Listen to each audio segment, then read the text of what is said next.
place was like ancient China, and the time might have been 1,000 years ago. They fought and they thought then as now. Holy Tripitaka prayed. One disciple, Sandy, is a fish spirit. Pigsy, expelled from heaven for greed, is the spirit of a pig. He is changing. Everything changes. There is a horse, once a dragon, now evolving into human form. Monkey, horse, Sandy, Pigsy, and Tripitaka are all upon a journey as long as life. Monkey magic, monkey magic.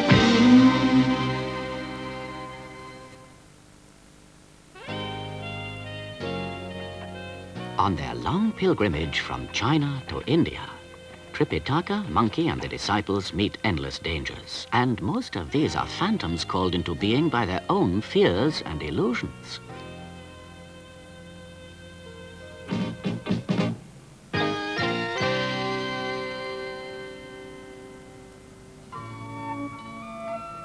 Is heaven supreme? There are forces which challenge heaven. Even heaven cannot change the past, and the gods of the past use very potent weapons.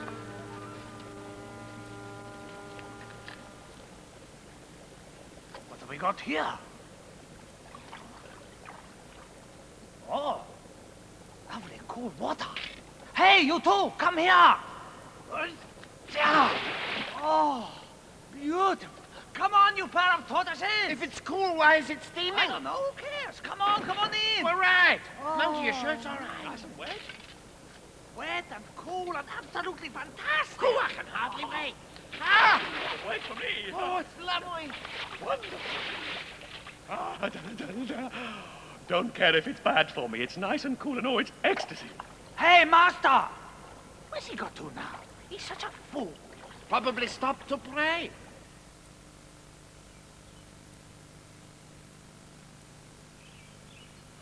Oh, who cares? The master. Oh, let him pray if he likes it. Oh, this bath's just like old times. Reminiscent. He's getting old, Monkey. Yeah. When your friends go old, it makes you want to cry. Boy, my scarf. Yours, yes. It's cruel to tease old friends. A very old friend, that's what I said. You said it again. Oh, nothing wrong with remembering. Living in the past. I remember. Oh! Eh? I can't stand upright. Of course you can. Oh, I can't either. What's happening to us? Stop playing around. I can stand. Oh, I can't either. The legs aren't working properly. Oh, did you do this? Of course not. Weak as a baby. I can't stand. On my legs, arms, no strength. Help! Help, Master!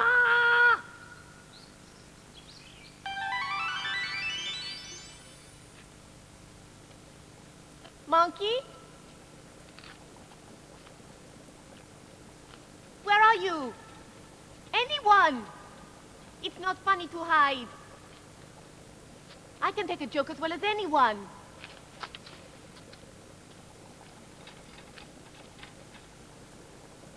Hello?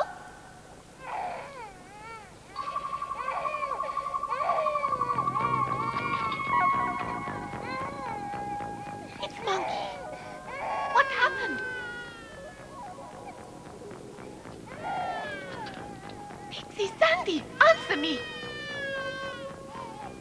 But the past is dumb, and the babies who were are again, and cannot answer.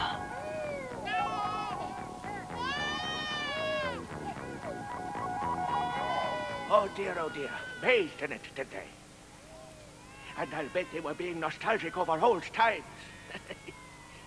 Right there, they keep talking about a notice, a warning. But you know how councils are, they never get round to it. Anyway, who wants a nasty official notice on a fountain of youth? I see. I didn't know such things were real.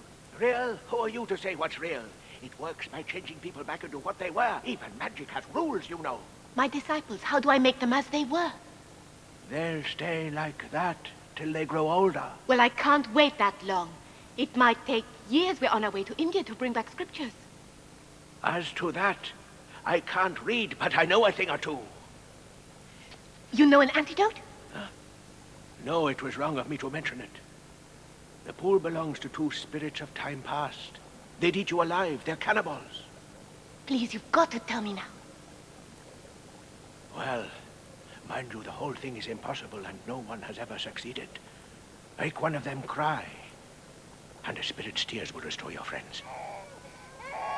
Huh? Meanwhile, priest, you have other concerns of your own. What will you do with those? You need a wet nurse for your babies.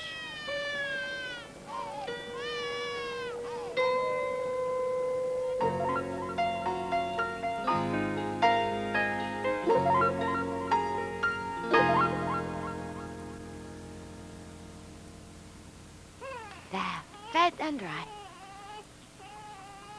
That's better, isn't it? Here we come. Ooh, an odd little man. 3 odd little children. 3. You'll be hungry too. Priests always are. Help yourself, will you? Oh, thank you very much indeed. Nice food, hungry. All right then. All right. Now, and you? Now eat that outside. All right. Last one for you, dear. Oh, boys. Hmm? And you know what else? Hmm? The priest wants us to look after all 3 of them for him. You're very kind, but we have enough already. We're very poor. It's impossible, I'm afraid. We can't do it, I'm sorry. Only a few more days, that's all. And of course, I would pay. Not a lot, but...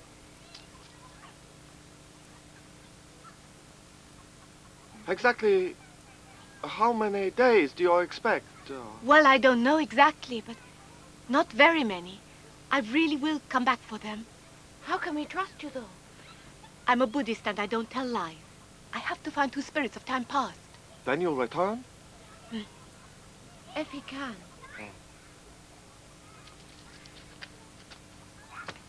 It's all I have.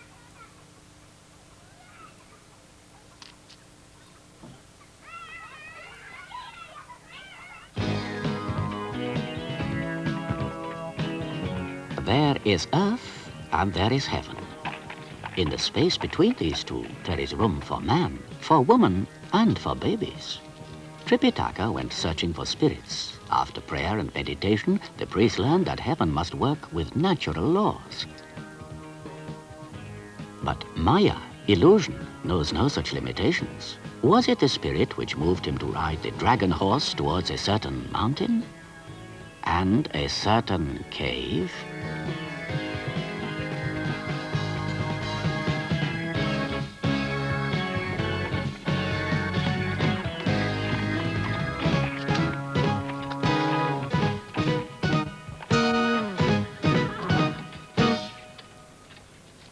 Now listen, Yulong. I'm going into this cave. No changing while I'm away. Grotto of the Forlorn Cloudlet.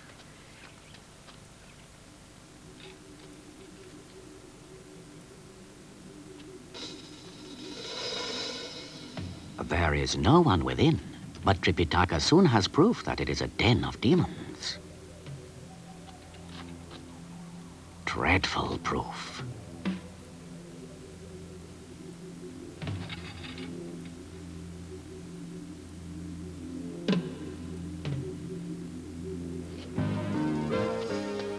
The Holy Fool has a plan of sorts to make demons weep their time-transforming tears. It involves onions. The spirits of time past, however, are lurking by their magic pool, waiting to trap an unwary mother. I'm hungry. I'm hungry.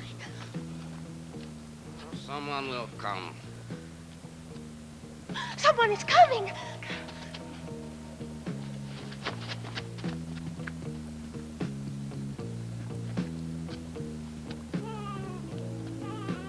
There's a good little boy. Now you stay there and lie quietly while Mummy makes herself pretty again.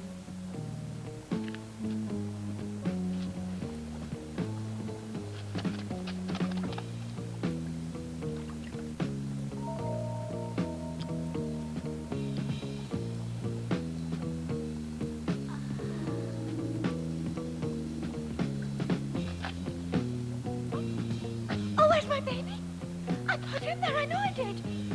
Oh, where's she gone? Where's she gone? I told you so. You're so clever. Visitors. Someone's horse. Doesn't belong to anyone I know. Whoever it belongs to must be inside our cave. What will you do? Something. But what exactly? I don't For know. all you know, there could be hundreds hiding in there. Well, there's only one horse, so let's drive it up first. Right. I'll keep Give up me- on it. Right.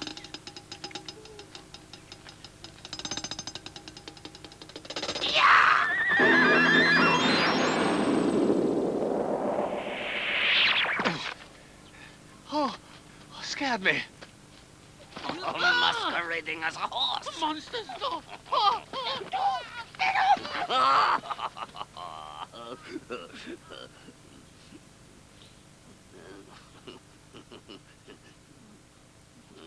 Now what? Why are you crying? I'm not. Silly creature, we monsters never cry. Not crying. Look there in that basket. It's onions. Heavens. Let's see whose onions.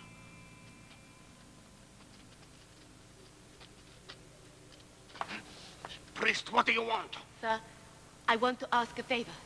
I need the tears of you monsters. I'd be really grateful. Who's a monster? Demons, if you prefer. Demons? Not for me, it's for a friend. 3 friends, actually. Go on, get out. Calling us monsters, then asking us for favors. No, don't go. Won't you stay? Monsters are cruel and horrid. Do stay for dinner. You are on the menu. No, I know you don't really mean it. Do help me, please. All right. Don't hurt the master! Oh, stop it. I'm a dragon, really? Don't want to fight you. Try. Yes, kill him. Go on, kill him. Kill him, brother. Go on. Watch out, horses kick. Kill him.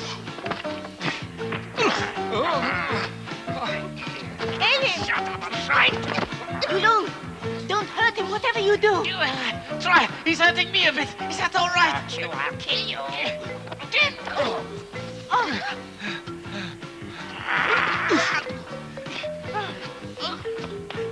Can you tell me what to do?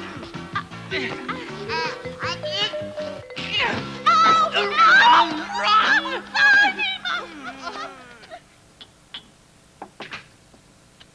Well, we'll never see that priest again. What? You know what I just found out? Those spirits is looking for cannibals. Cannibals. They're not simply spirits. They're demons, so he'll never come back for the children. And we've got another 3 children. It's hopeless. We'll all starve. And they never stop eating. Perhaps. What? I don't know. You were a fool. All he left was a bag of copper. You agreed too. They won't get fed with us arguing. What? There is the market, you know. I don't know what else. I could make sure they go to good homes. Good homes, yes. Get some money also.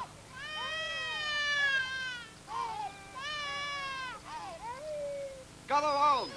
The chance of a lifetime. 3 babies for sale. Fine boys to keep you in luxury in your old age. You're wondering why such fine boys are for sale. And I have permission to tell you the whole sad truth.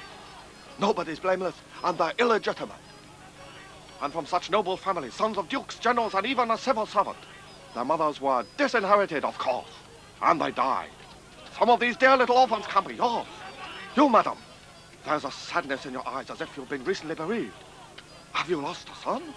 Does your husband blame you? Then buy another. Buy a strong, handsome son, and you will never regret it. Look at this one, fat and strong as a wild boar, healthy as a hog. How dear is he? To you, only 500. 5. All right, then. I'll take that one. You have very good taste. Love children are the most loving, so they say. Up. Here we are. Thank you, madam. There you go. Thank you, another satisfied customer.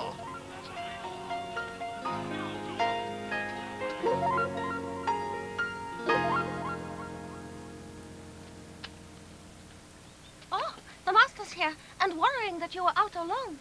Oh? You're back? I was worried about you. There are demons around. I didn't see any demons. That's good.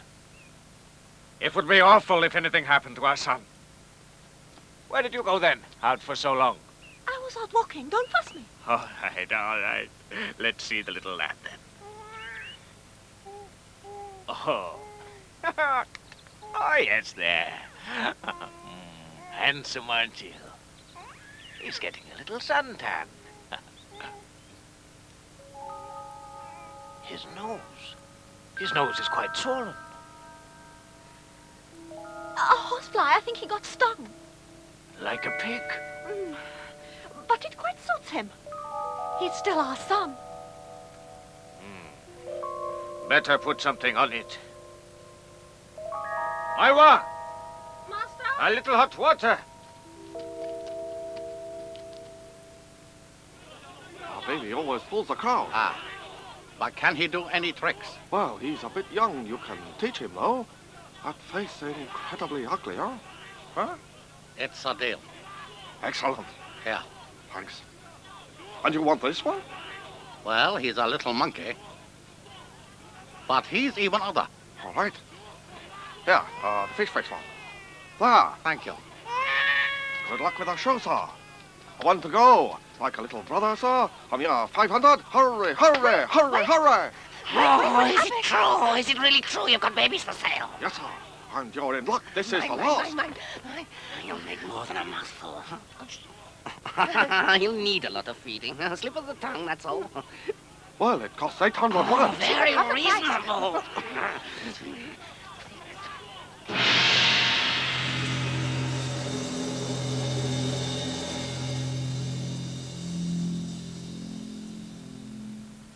What's the world coming to when you can buy babies in the market? Why not? Isn't that where you came from?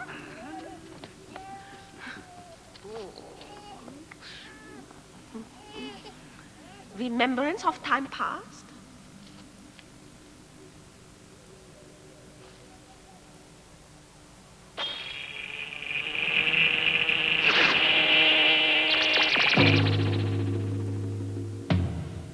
I always feel ravenous after that. No, let's wait. The little baby will grow. We do grow. It must never grow up. He's the future, and we hate the future. Let him grow just one day. I suppose it is safe, just the one day.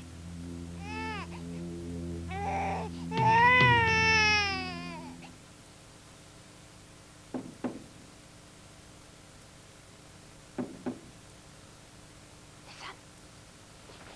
There's somebody knocking. Oh. Wake up.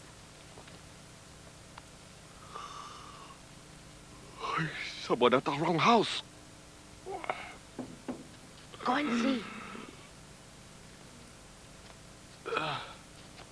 Who's it at this hour? The priest, Tripitaka. Huh? Oh, it's not.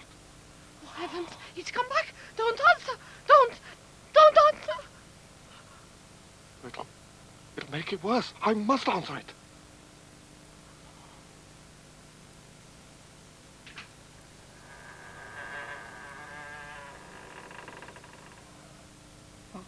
We thought that you had been killed. I told you I'd come back in a few days.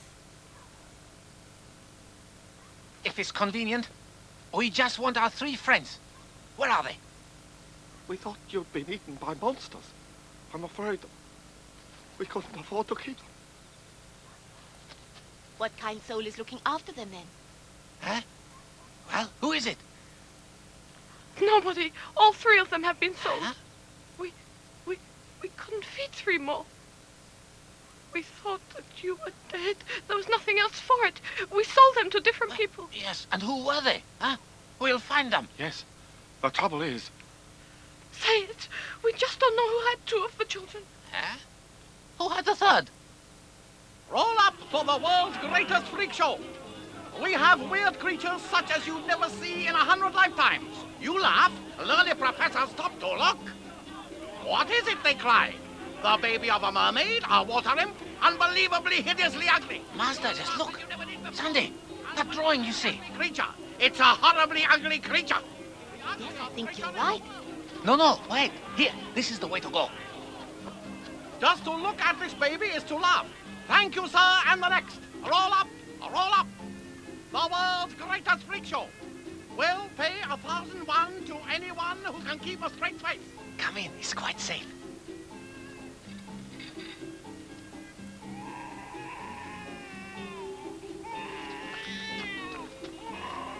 Sandy. He's so tiny, so ugly. There. You out!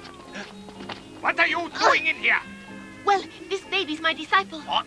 He's a bit young, and the priest's just a little bit mad. It's true. He belongs to us. Out you go! What's going on in here? This crazy fellow says this baby's his disciple. He was turned into a baby by the fountain of youth. He bathed for too long. Throw him out. Right. Don't save me, Master. Help! Don't! Get out and stay out. That's right. What we say is true. It's true. There's your stuff. I paid good money for that baby, 50,000 won, and now you want him back again. That's a lot of money for a baby. Huh? You killed me. You hurt my fetlock. I'll bring you with us.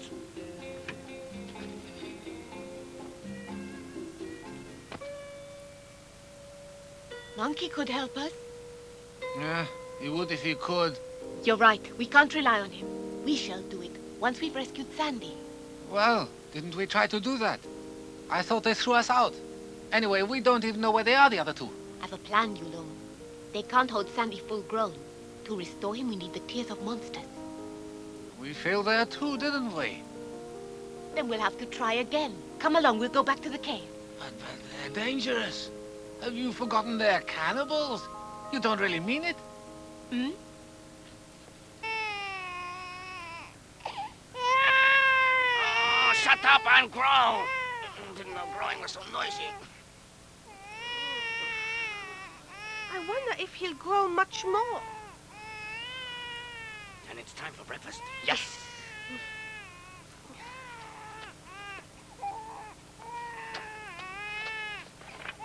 Stop! Don't do it! I'm going to kill it. It won't grow. That's monkey's cry. Hands off. We paid good money in the towers. We are demons, you know. Small as it is, we'll eat it. You were angry before. At being called demons. That's past now. You should always try to improve yourself. You don't understand, do you? You can only improve in the hateful future.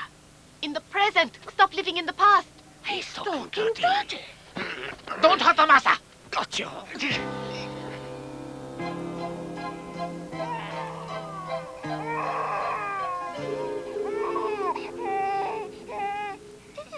It's still all skin and bones. They get chewy when they're older. It wasn't growing anyway, but I wish it was a fatter one. Why not eat an adult? If you can only eat flesh, eat me rather than the baby monkey. We just might take you up on that. Never. We don't eat grown-ups, as of course his guest. All the years of living make adults too tough. Yeah. Anyway, he's only trying to shock us. I was never more serious in my entire life. You want to be killed? My death is unimportant when I live again. Yeah. Let's get on with it. I want it roasted. Use the fountain of youth, then. To change me into a baby again. I think we are obliged to give it a try, brother dear. Yes. He'll make a fat little baby. You can't. He's not really a baby. Would you like to go instead? You wouldn't eat horse meat. Right. Come on now. Yes. No, you mustn't. Don't let the master.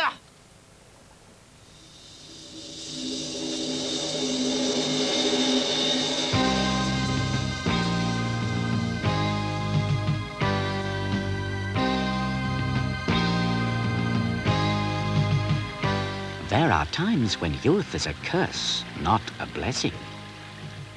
Even Mighty Monkey can help no one, helpless as a baby himself. Well, are you ready? Ready for your second childhood? Just a minute, though. There's something I'd like to know. Oh, let's get on. I still haven't had breakfast. Wait. You think this is your friend? Yes, that's Monkey, my disciple. What did he do to earn this? Something very special that you'll die to save him? He's dear to me, yes, but that's not the reason why. It's only a part. He's often saved my life. So brave, so funny, but that's still not it. The Buddha in one of his former lives let himself be eaten by starving tiger cubs. You see, all life is just the same. Why be afraid? The Buddha wasn't. Then he was as stupid as you. All right, before we all dissolve into sentimentality. Now grow little and fat for us. Get down there. That's right. Swallow it. Swallow the water. I think you've had about enough.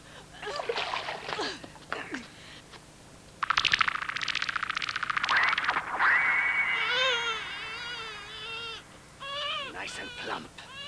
Oh, what a fool. Sort of brave, though, in a really idiotic way. Monsters don't cry. I'm not. It's only that he's so skinny.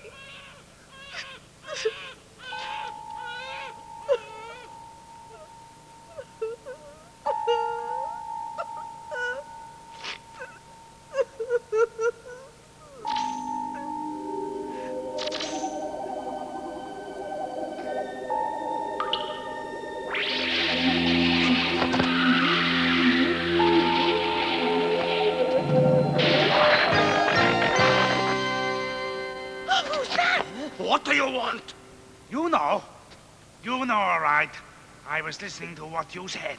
Tough and skinny, you said I was. Ah. Well, I think I'm going to reach down your throat and turn you inside out. I'm King Monkey. Don't hurt him. We're thinking of turning Buddhist.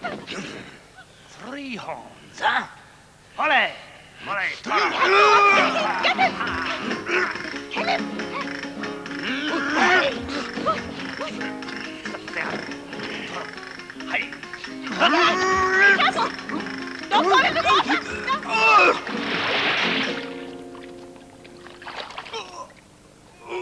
Down you go. Down you go. That's enough! He's got to get out! Don't fight, right? You're wasting time when you should help him out. Watch your footing, though. Don't stand there crying. Get in. Go on, get in. Under the water. Please let us out! Again. Down.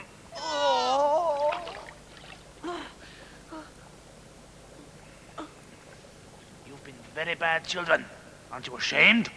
Very ashamed. Yes, sir. Really sorry? Really, yes. And you know eating babies isn't good manners, don't you? No, it's naughty. Very naughty. Very, very, and we won't do it again. Better come out. Come on. What happens to bad boys?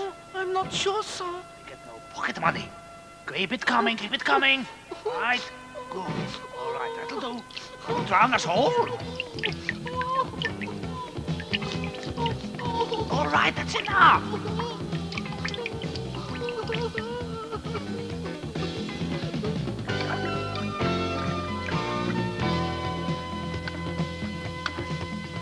Well, then we'll say no more about it, huh?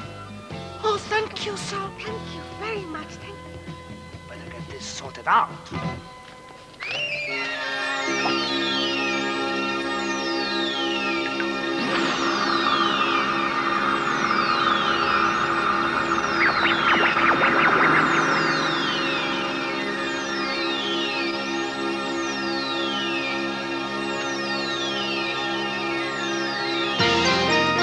You feel all right?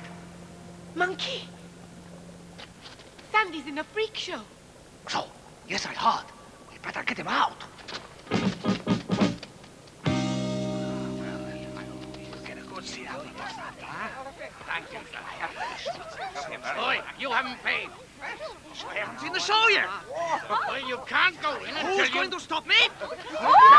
Here, you. This is not the show. Ladies and gentlemen, there's going to be a small change in the advertised program. Instead of freaks, you will see A display of star fighting second to none by the great King Monkey. Take that!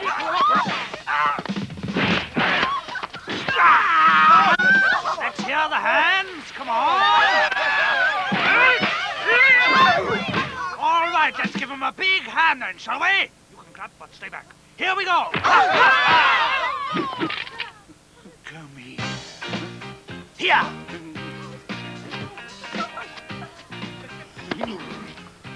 Nice big smile for all the paying customers.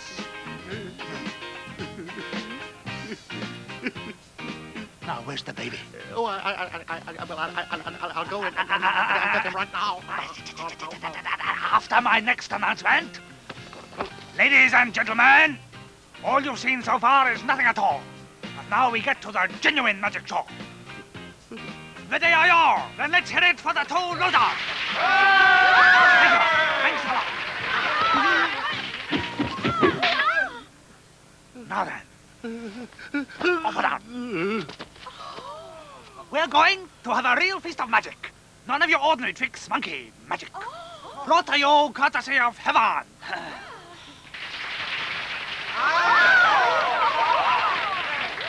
Before your very eyes, you will see a tiny baby as he grows up.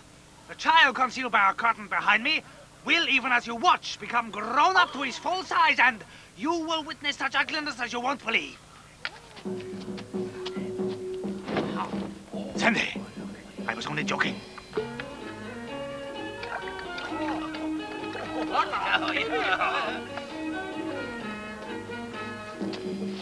Wait for it now.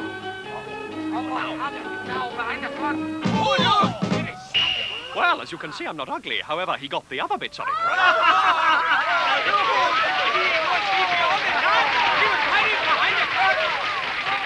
Thank you. Thank you. Very well. I'm grateful to you. You still shouldn't have said I was ugly, though. Don't overwhelm me. It was the master. Yes, of course. Thank you very much, Master. You know, he said I was dear to him. He was willing to die for me, too. He's so stupid it makes you want to cry. It was nothing. Well, I didn't say it was a lot. But I'm very grateful. Yes. I've come to believe simplicity attracts simplicity and the other way round. I mean that life treats you in the way that you treat life. For being simple, I thank you. Thank you, I think. Hello! The horse! You're back! It beats walking, Master. Oh, I was so scared. I didn't think I'd see you again. Yes, or if you did, you'd all be babies or something. Fool! You only had to wait and we'd have grown up. I'm back anyway, though. So I see. Oh, where's old Pixie? Oh, we forgot the pig. Oh dear, nobody even knows who bought him. He's still a baby to make things even worse. Oh, very well then. I better fly off and take a look. Huh?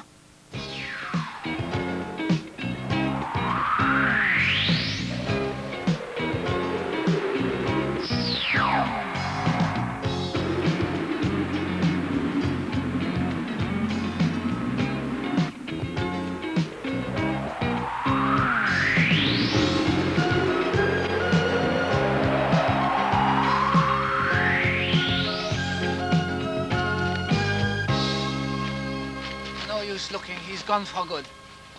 Hello, Hog!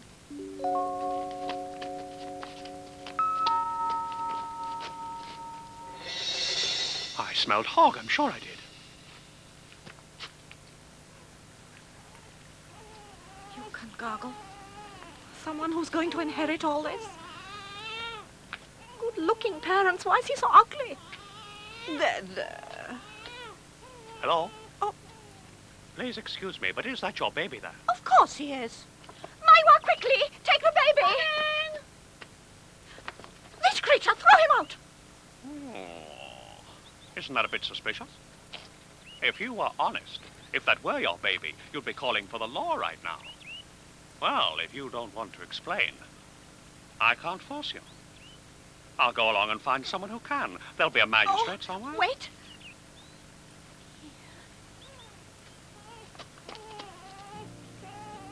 Come over here a minute.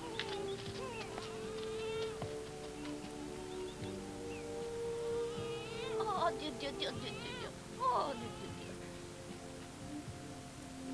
you won't tell of me. My child was stolen from me. And you've stolen my friend from me now. I'd know that pig by his smell anyway. Two wrongs don't make a right. Put yourself in my place. What could I tell my husband? Why don't you tell him the truth? That your baby was stolen by some monsters. I love him and I can't. He'd blame me and it wasn't my fault. Don't force me to give up this new baby. It's not yours. Oh, don't take on. That's Pixie. We've got to get to India. You can have other babies. I can't.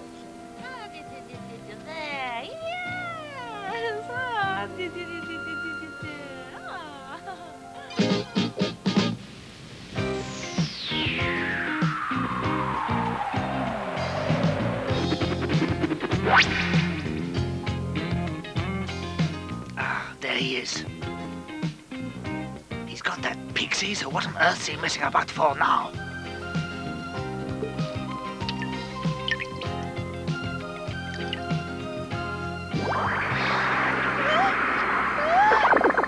Help! It's an ugly pig! Save me! And I'll save you, Angel. There. Run away. The baby just turned into a pig! Oh! Help! Save me, someone! Oi! Just a minute! Another one of them. It's all right, just relax. Trespassing. I'll fight You'd only get hurt. I'll put that away. Look, let me explain. Stop it. Wait, don't. No, don't. Look, if you just hang on, let me explain. I can't stand it. Pixie, come over here and give me a hand. No, don't fight.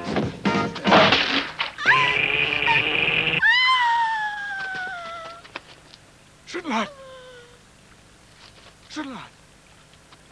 Shunlan! What is it? Shunlan! Shunlan!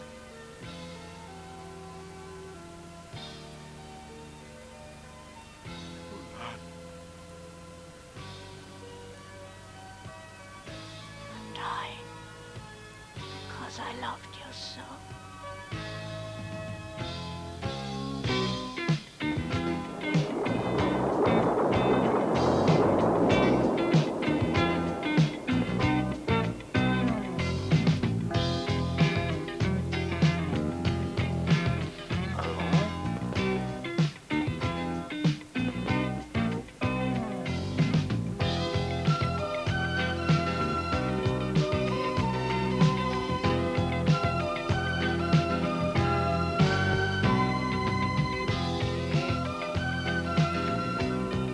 The man blamed himself. No one was to blame, but he felt he had to blame someone for such a bewildering double tragedy. To think I was married to her. But she a monster. She was no more a monster than you are. Didn't she turn into a skeleton? Only because she was really very, very old. She wanted her youth because your wife loved you too much to live without you. Shunlan. You'll be my wife forever. You had to ruin it. Did you think I wouldn't guess one? What? You were jealous, that's one. Couldn't stand thinking of me as heir to such a rich house. If you'd just let me alone, I'd have had a wonderful life. So that's a wonderful life?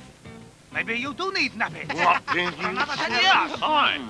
You missed years and years of milk gruel slaps and saying, no, I won't. You're well out of it, Pigsy. Better off this way with a nose like that. Baby, Barbie, you ruined my life. I want to stay a baby. 世の中いろいろあるけれど俺は関係ないねもっと大きく心を広げてこの世は結構楽しい Regret little. Regret belongs with the past. The future is a dream never realized. The past is a phantom. Ghosts and dreams. Now is the only reality, and you will need all of yourself to live it.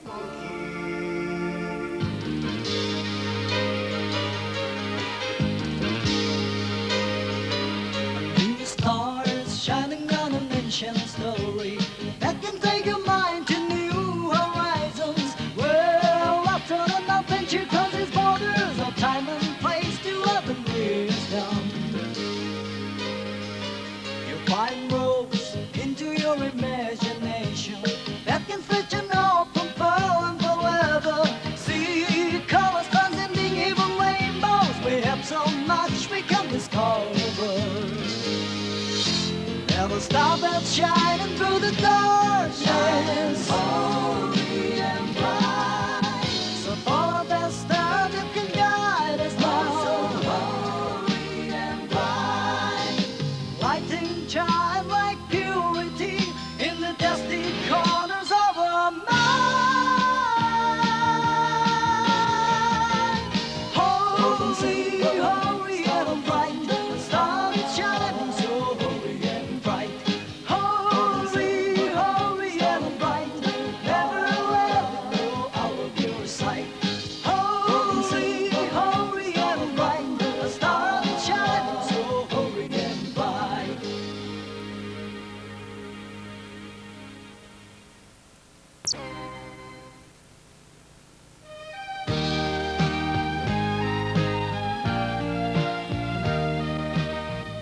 If change is the only certainty in the universe, it is inevitable that things will sometimes grow and sometimes decay. Some men will grow more gifted, more powerful, or richer than others. But if a man grows too rich without sharing his wealth, then like an overripe fruit, he will fall. Some men become the very spirit of greed. On their pilgrimage, it is inevitable, too, that Tripitaka, Monkey, Sandy, and Pigsy will meet such a monster. It's not just the food.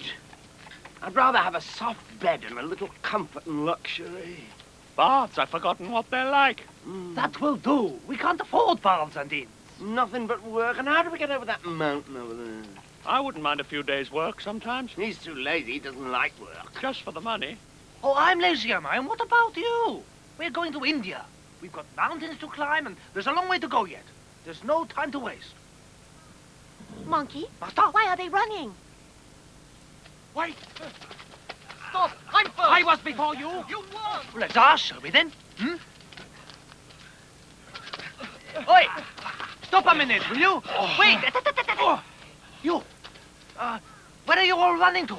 Don't stop me. How do I know that they won't choose another suitor? Who would? Chen Gold, the world's richest man. He's advertising for a husband for his daughter. Oh, and that's me. Hey, what's his daughter like, anyway? The richest man in the world, do you hear? Looking for a husband for his daughter. I'm what he's looking for. Even if he's only fairly rich, he's bound to have a bath, isn't he? You and I should go and scout ahead. You're right. So Horatio. Come here. Hey, Sandy. See, there's a notice over there.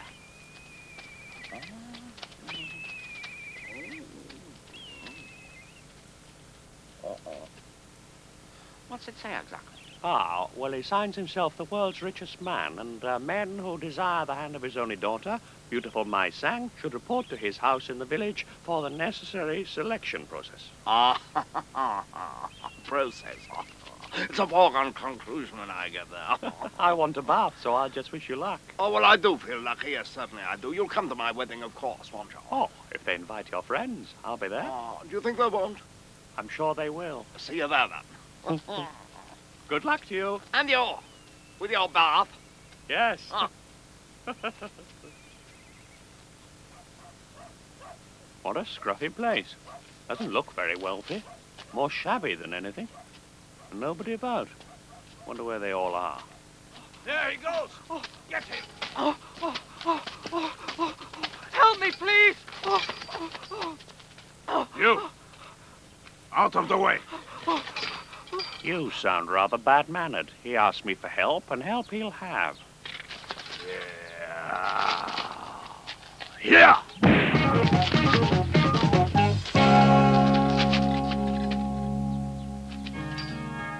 Gold must come from somewhere, so the spirits of greed enslave men to dig it from the ground.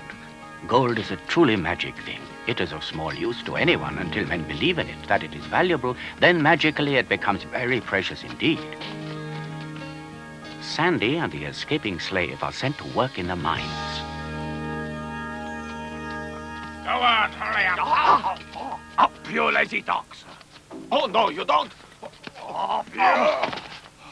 So, you want to play, do you? Don't hit him.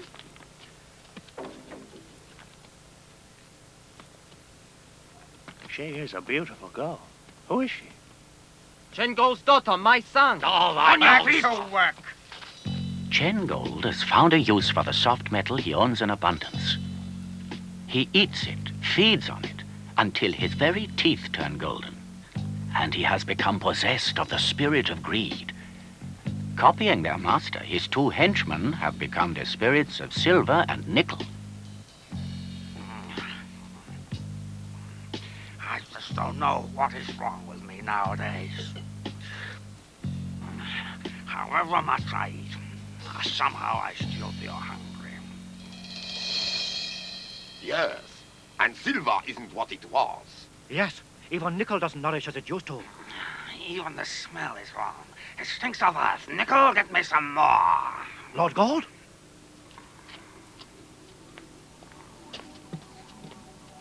What's wrong with your nose?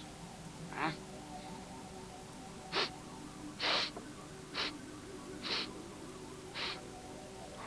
I'm trying to recall that good old golden scent. When he was still human, Lord Gold lived and loved like anyone else and had a daughter. Though her mother died of gold fever, my son still loves her father. But someone else has come into her life. Thank you. He'll hate you now, so you must run away. I can't do that. Why not? You've got to. The villagers are enslaved and I can't just abandon them.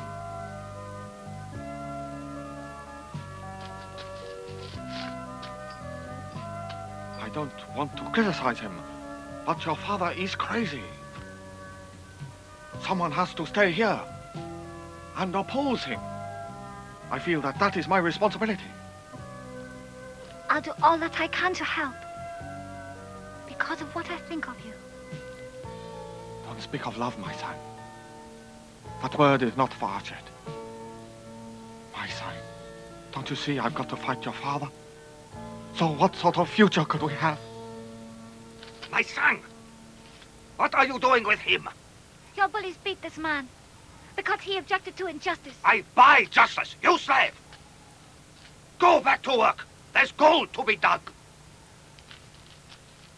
Your Lord of Gold, I have something which is addressed to you.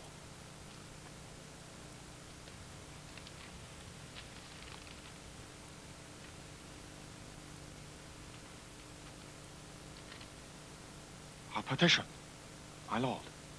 We, the undersigned who work for you, ask you should take notice. Always hungry, in chains, we are forced to work. For no other reason than to keep you rich. Give me that. I don't want to hurt you. Don't tear it. I'll tear you into pieces and beat you. I'll break Please, don't hurt him. Escape. Run away.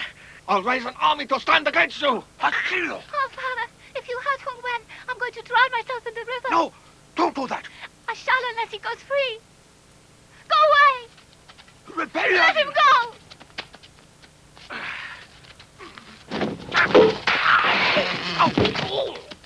What's the matter?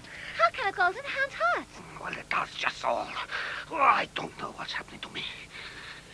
Nowadays, I don't seem to have any strength at all. Poor Father, are you eating properly? Oh, I stuff myself with gold, but I don't know if this doesn't do me any good at all. I wonder if you ought to eat something a little less inedible than just gold. No. Too late. I've turned into a gold eater now. Oh, Father, you used to be human and you did love Mother. Yes, well, I loved your mother. She was extravagant. It's not easy being wealthy. It's hard being richer than everyone. I know you understand. That's why I've got to be so careful. You know, on the subject of marriage, you can't marry anyone who is greedy. Are you suggesting you marry me off to some monster then? No, heaven forbid. Monsters are selfish. They want power over people. Money gives you that. To own is to control. I do love you. Therefore, you need to marry a kind, gentle man. Not handsome, but utterly selfless. Everyone listening. Why, that's really interesting. Utterly selfish, eh? Nobody's more selfish than I am. Look for them, please. I don't see how they can both just have disappeared like this. So, Monkey, I want you to go and find out what's happened to them. And I get the dirty work. Why don't I take a holiday? Or the master could try getting himself lost. Please do as I ask, Monkey, without any rudeness. Sorry. I always do. Well, I usually do what you want.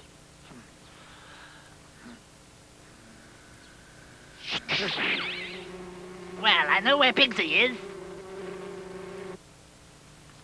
Pigsy is disguised as one of a host of ambitious men, all anxious to marry a girl whom they hardly see as flesh and blood, but rather as an inexhaustible mine of gold. All right, you're next. Thank you. Hall of would-be husband interviews.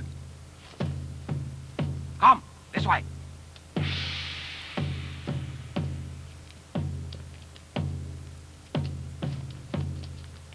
Well, tell us all about yourself.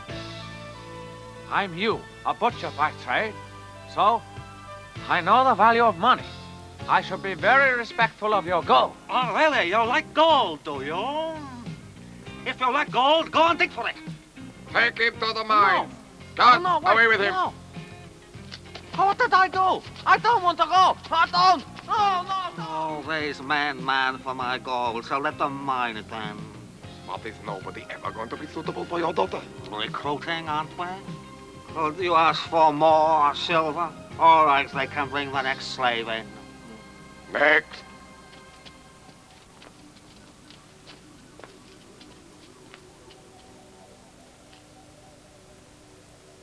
My lord, Hog the Selfish, they call me.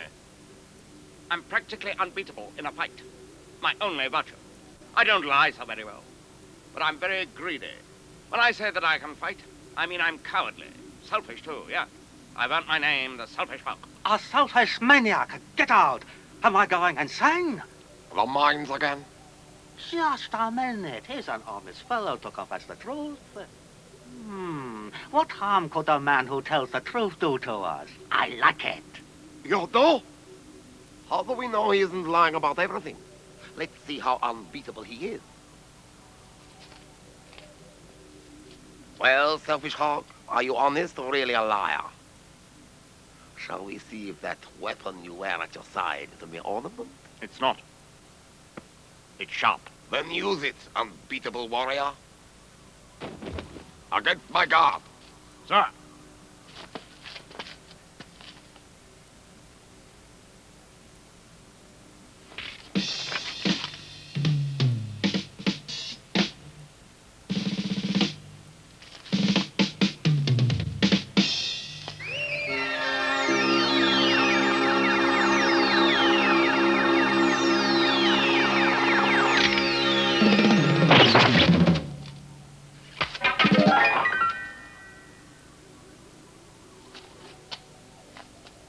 I'm a coward. Even so, I usually win whenever I'm forced. My daughter would like to meet him. What if he's a demon? The spirit of radium will tell if he is. Let's see his insides. Stand against the magic screen. Right? Don't move.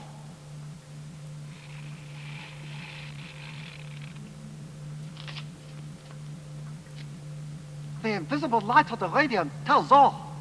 Oh, he is no demon. Well, he's a sort of hog. A pig snout. Imposter! Arrest the swine! Arrest him! Sir! Oh, dear. I got him! Pigs make good miners. To the mines! You shouldn't judge a parcel by its wrappings. Shut up, you pig. Come. Well, silence. I don't want to go to the mines, Your Honor. I'm too young to dig. Stupid pig.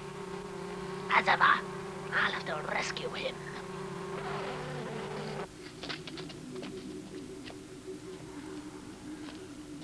what is that delicious scent in here?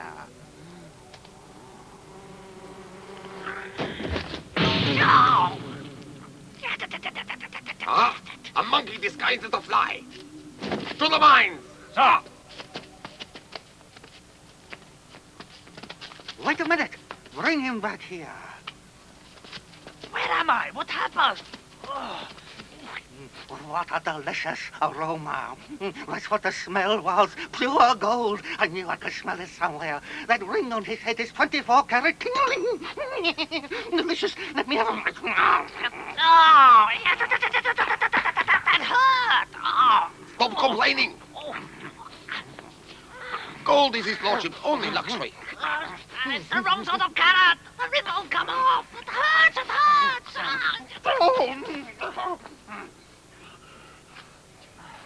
Take it off. It doesn't come off ever. It's fixed on there. It was Lord Buddha stuck it on so tight. Then I shall try again. Now that I've tasted purest gold.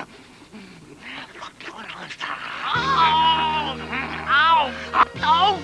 Ow! Don't!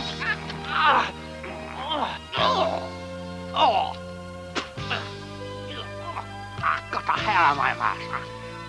Let's hope. I think I cracked a gold crown. Hey, that's my hair. Give it back to me. Meanie won't even part with the hair on his head. Next he'll say, that's magic hair. Well, I'll tell you, I hate meanness in others, so we'll starve you. Nothing to eat for the mean old monkey. Get in there. Yes, then that ring I'll lift off. The mine soldier. Right, move. Nothing to eat or drink.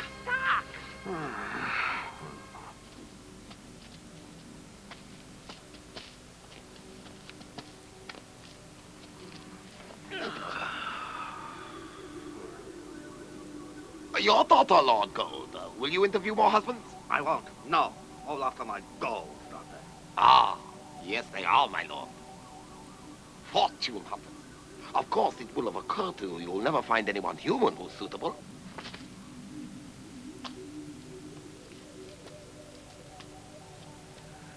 I wonder. But someone must inherit all this. Ah, marry her to a spirit. I'd be willing to sacrifice myself. Thank you, thank you. No, I couldn't expect that of you, Silver Spirit, no. Stick to the trade, you know. It's not as easy as you think. No, he's got to be human. And yet, where is he? None of those fortune hunters. What she really wants is someone who hasn't come here scrounging. So, search the streets for strangers. Oh, yes, a stranger. What do you want? Lord Gold wants to. Get him. What for?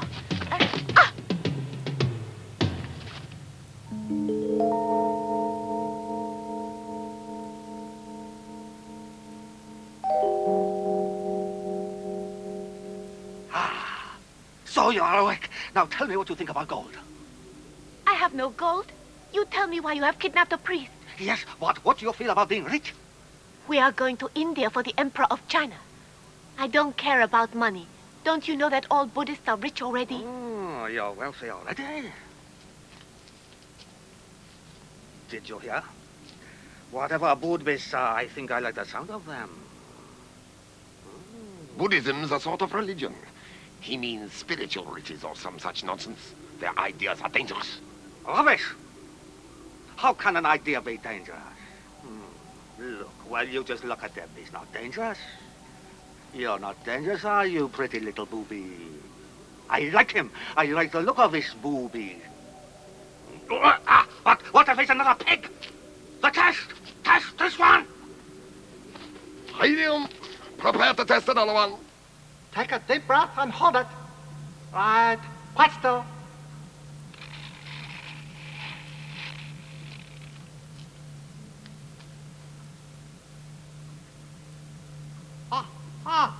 See the beads. What else? Well, now what else? Oh, he's got a funny hat on. It's a pointy hat. What else do you see? Look, is he human? Human? quite probably. He's human more than we are ourselves. Yes. Oh, good. Only he's quite dreadfully skinny. Looks as if he hasn't eaten for weeks. We'll feed him up then. Everyone, give him lots of food and drink. My lord.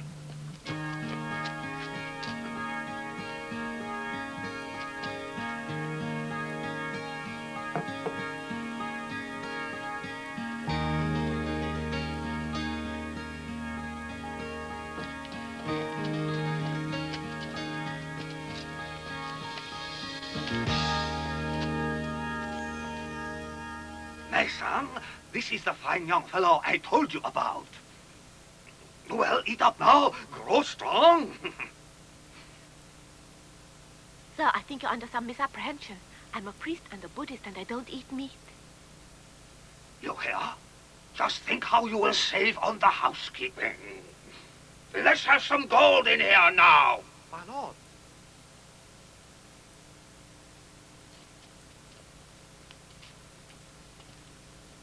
I'm the only one who actually eats the stuff. This is for you to have. Take it, take it. I don't need as much money as this. We take vows of poverty and abstinence. Thank you anyway. Oh, whatever is poverty. Might as well help yourself. There's plenty more where that came from. Set yourself up for life. I don't want money. I like him, even if he is skinny. What would you like then? Just ask. Anything at all. I own most of everything. Then let me go on to India. I don't understand. We are trying to make you happy. I am happy. Marvelous. My daughter couldn't possibly ask for a fine husband. I knew that the pair of you were right for each other just as soon as I first set my eyes upon you, young man.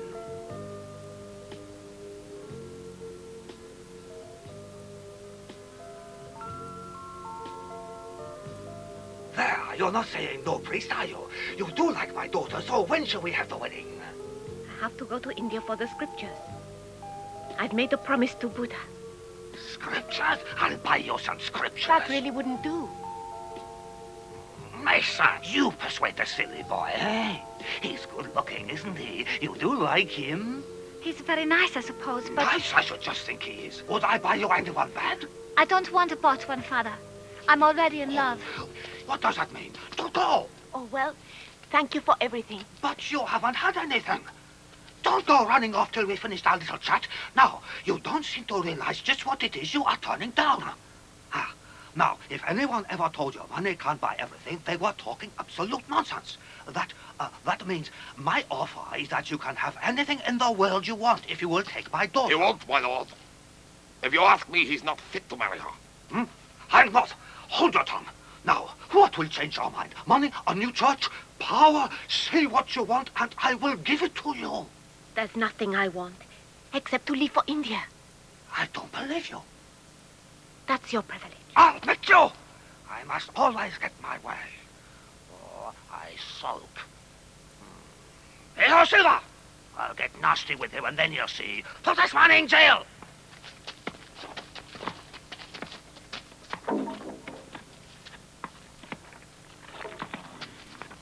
Don't just lie there. You've got to get us out of here. Oh, I can't do anything for a while. And you did say you'd like to work. We said what? We wanted to earn some money, not to be slaves. Lazy good for nothing, just lying there while we have to work. I'm sick, cut your arm. Hey, work out. Don't pretend you're crippled. Ah!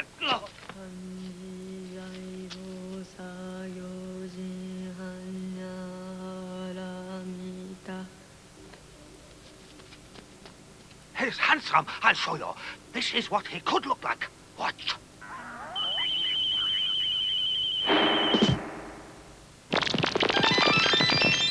Well then, how can you resist him? Oh, I never did much like greasy hair. I'm doing my best. Hi, your best is not always good enough. It is. You hurt me. I'm not strong. You forget I'm wealthy. You've got to do what I want and marry the man.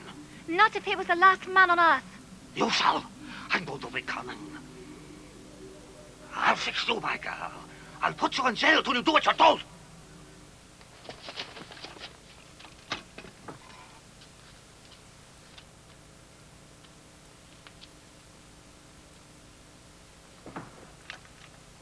What are you doing in here?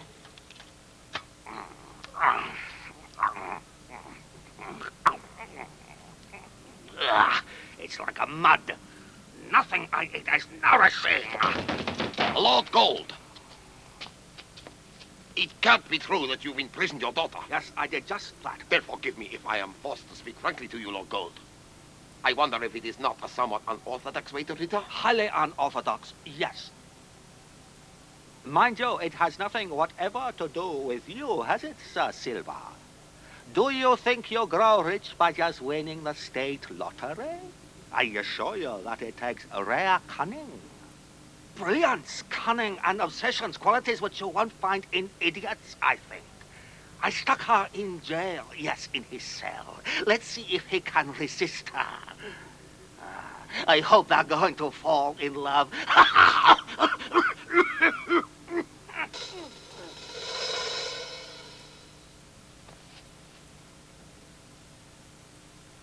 I'm very worried. My son and that priest, all our plans are threatened. Don't worry, it's not going to happen.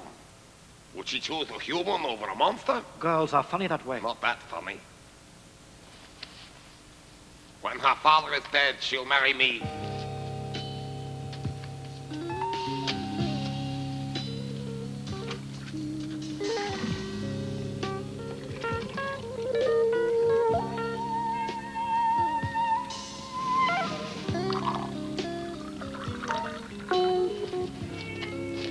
See it bubble. He believes he is eating gold, but he goes weaker and weaker. You see his death in this pot. Yes, making fool's gold for a fool. Another name for empiritis, which will kill him. While we're about it, shouldn't we poison the priest, Tripitaka, as well? A good idea. Then there'll be no possibility that she might make the wrong choice. Yes, better safe than sorry, Radium.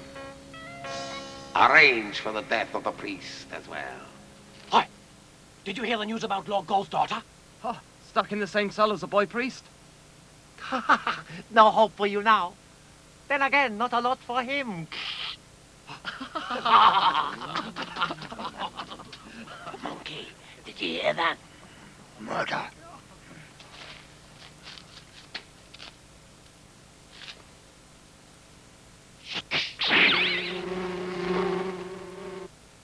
I guessed your secret already. You are in love with someone. But my father, he just wouldn't hear of it.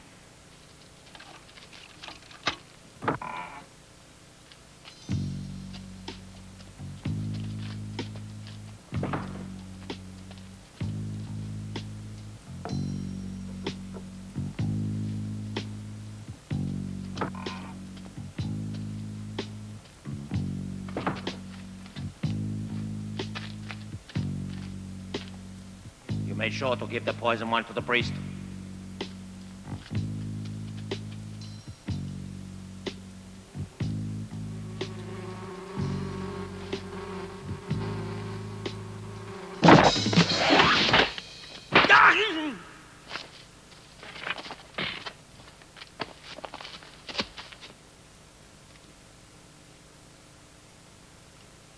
Aren't you going to eat? Well, you see, I don't eat any meat as a Buddhist priest. Also, I think this was grown and cooked by slaves. So I don't feel very hungry. All right. Let us both fast. You get ill if you Yes, don't eat. I won't eat if you don't. You're as strong as your father. I shan't worry about you. If it makes you eat, I'll eat.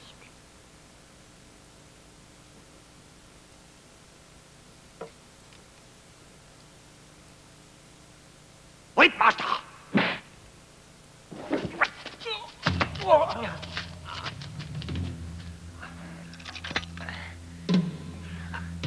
Unlock the door.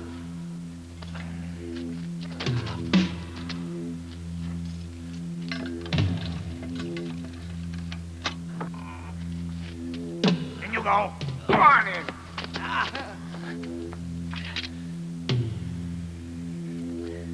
Well, here.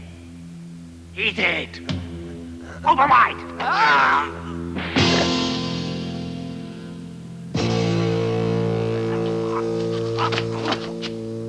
So, Master, your food was poisoned, and you couldn't have guessed it for yourself. So anyway, let's get out of here. Hurry, hurry! Huh. After you, my son.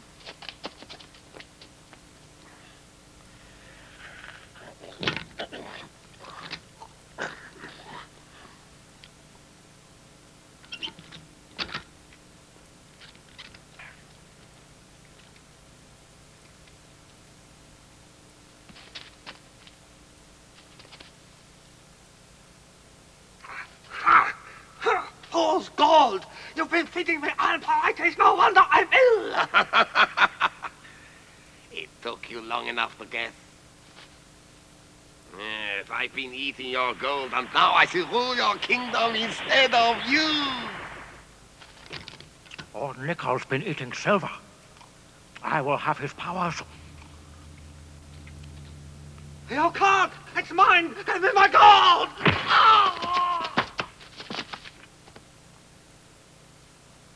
From now on, I'm king, eating the queen of metals. Lord Metal! What do you want? Both of the prisoners have escaped. Say what? Slow down. Do you know a man called Hong Wen? Yes, he's a prisoner. Then go and rescue him. He and my Sang should get away. So, all right.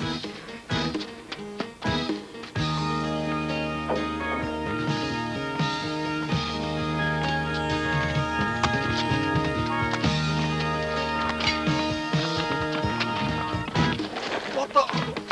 Don't argue. Hurry. They're escaping.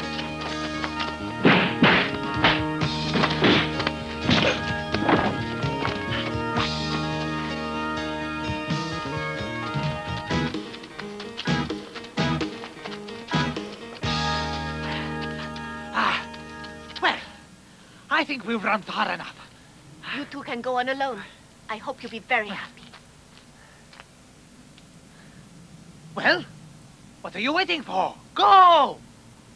But what about all the others? What are... But. I'll take care of that. Your job's to get away from here. Go on, take her away somewhere right out of danger. Eh? Yes, Monkey is right. Go. Thank you, Tripitaka. And you too. Thank you for everything. Time enough to be polite when you're safe somewhere. Go on, hurry. Run, quick, fast as you can.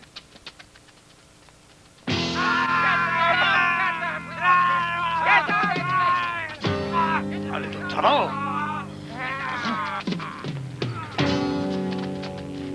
I want the girl. You do? Then try and take her. Wait. My lord.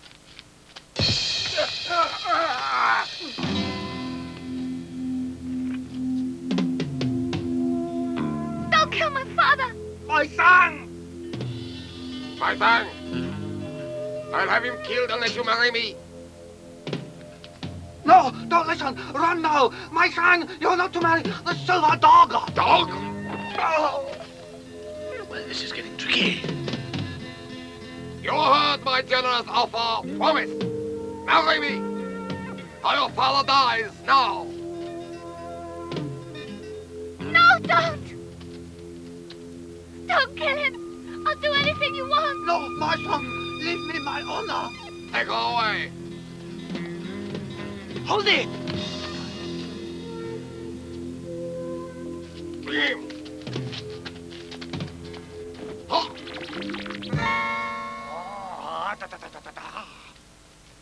He's got a bit of magic. Now what?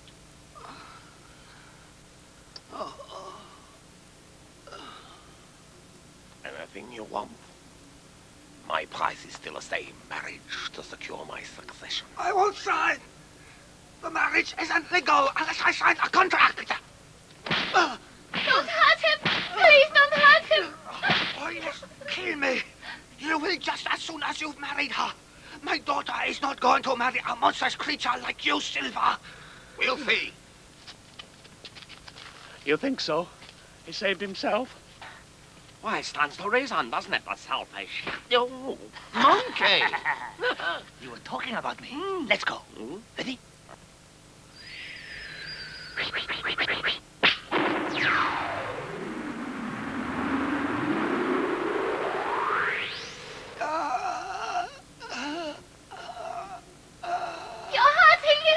I'll kill him. You'll have to persuade him. She can't. I'll die anyway. I promised to let you live. Fine, fine. Please, no. I'll marry you anyway. Then it'll become legal. My son, you're not true. I've no other choice. That's right.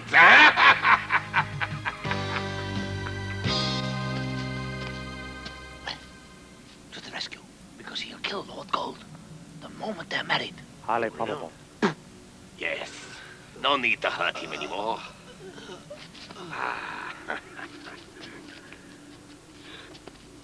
For marriage, my love.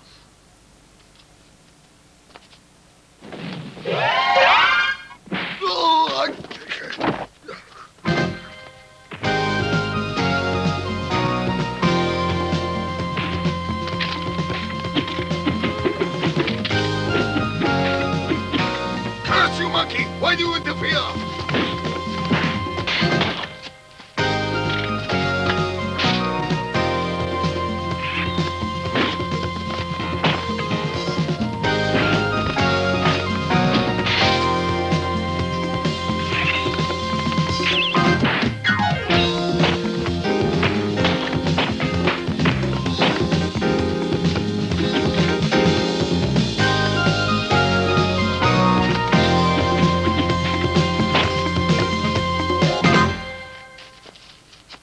My love, I'm your hero. You can kiss me. you're safe. My son. Got no taste at all, these ghouls. What do you mean? I'm here, aren't I?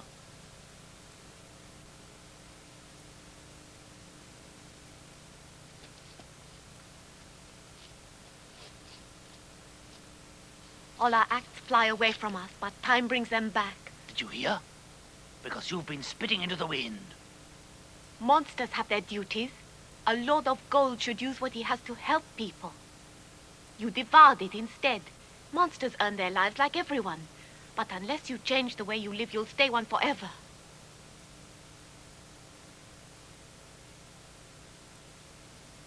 The world can do without you two. So, why don't we try? Off to the future. You can go. Right. They'll only land again centuries from now. By then, people won't worship them. No? I hope. Yeah. The horse is back. Hello, Horsey. Oh. Well, what brought you back again? Oh, he's always around as soon as we've cleared up all the trouble. Yeah. Oi! You should have kicked him into tomorrow. Shenzi can't talk. Lord Chen gave up eating gold. It was too late for him to be human again, but he labored a lifetime clearing mountains, eating dirt, like the rest of us. And who knows, he may earn the joys of being human in another incarnation. And clear mountains and eat dirt until he learns enlightenment.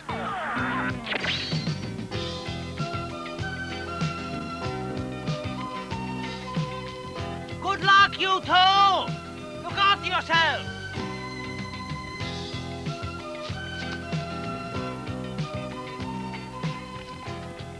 A little gold casts a shadow so huge the very stars come out at noon.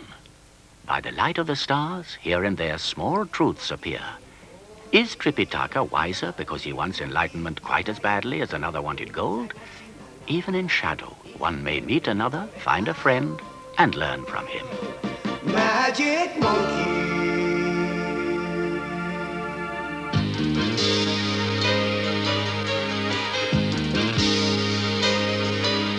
New stars shining on an ancient story that can take your mind to new horizons. Well, after an adventure crosses borders of time and place to open wisdom. You find roads into your imagination that can stretch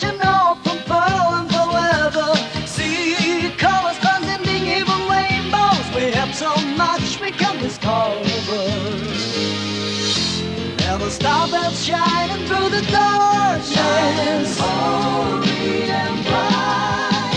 So follow that star that can guide us now. So holy and bright. Lighting shine like purity in the dusty corners of our mind. Holy, holy and bright. The star is shining so holy and bright. Holy, holy and bright. Never let it go out of your sight. Holy, holy and bright. The star is shining so holy and bright.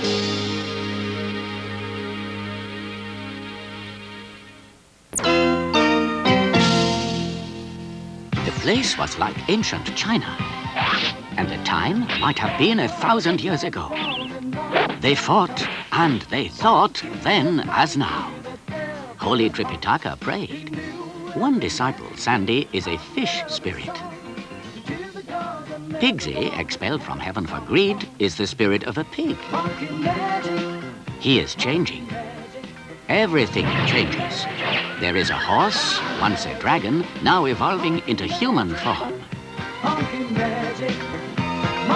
Monkey, horse, Sandy, Pigsy, and Tripitaka are all upon a journey as long as life. Monkey magic, monkey magic.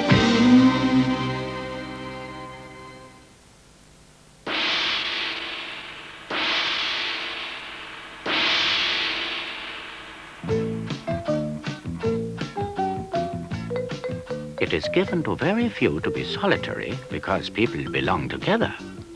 Many reasons draw people to each other, and the strongest of these is love. People love country or friends. Husbands love wives, mothers their children, and a goblin father his goblin son, even when there are spirits and the son is sick.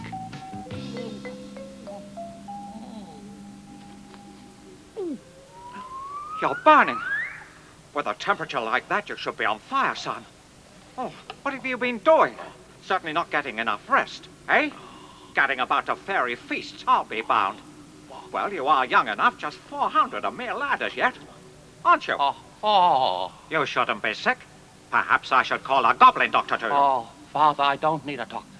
Those goblin doctors do such horrid things to you. With lizards. Anyway, it's pointless. I know what's wrong with me.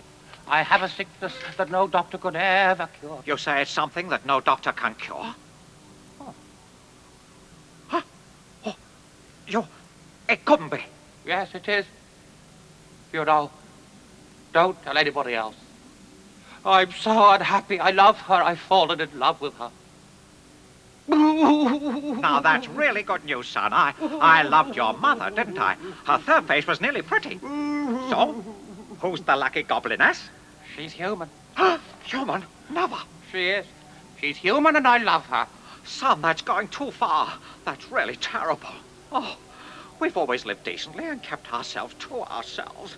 And now this, in love with a girl.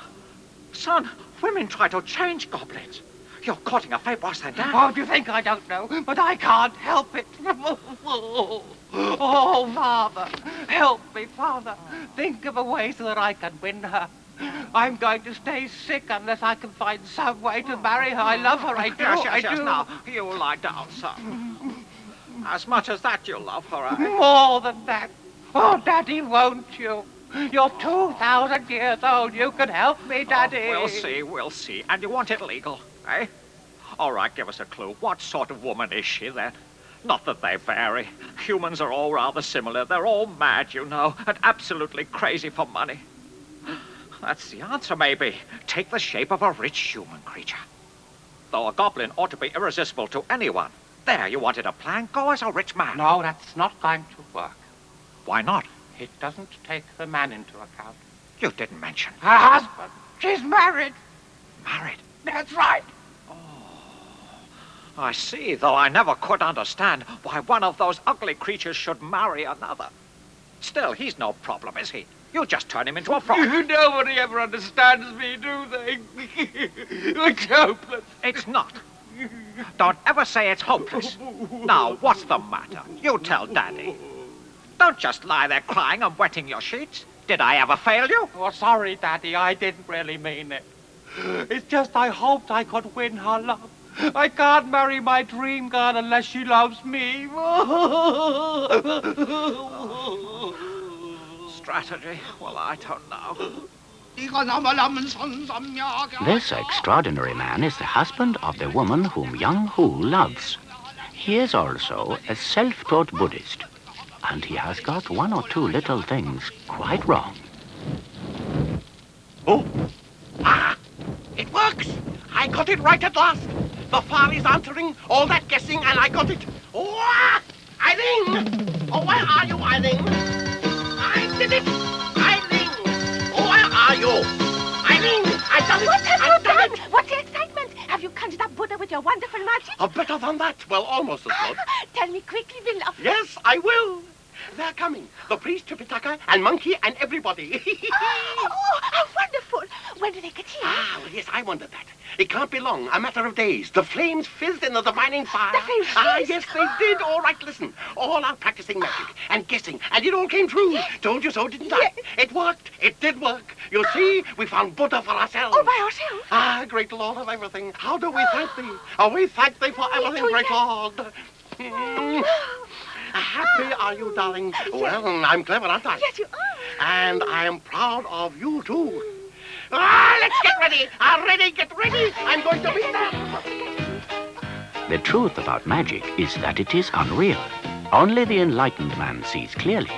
Then life itself is unreal, a dream, an illusion created by our own minds.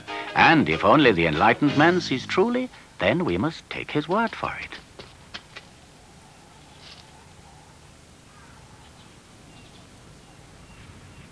Where on earth can they be?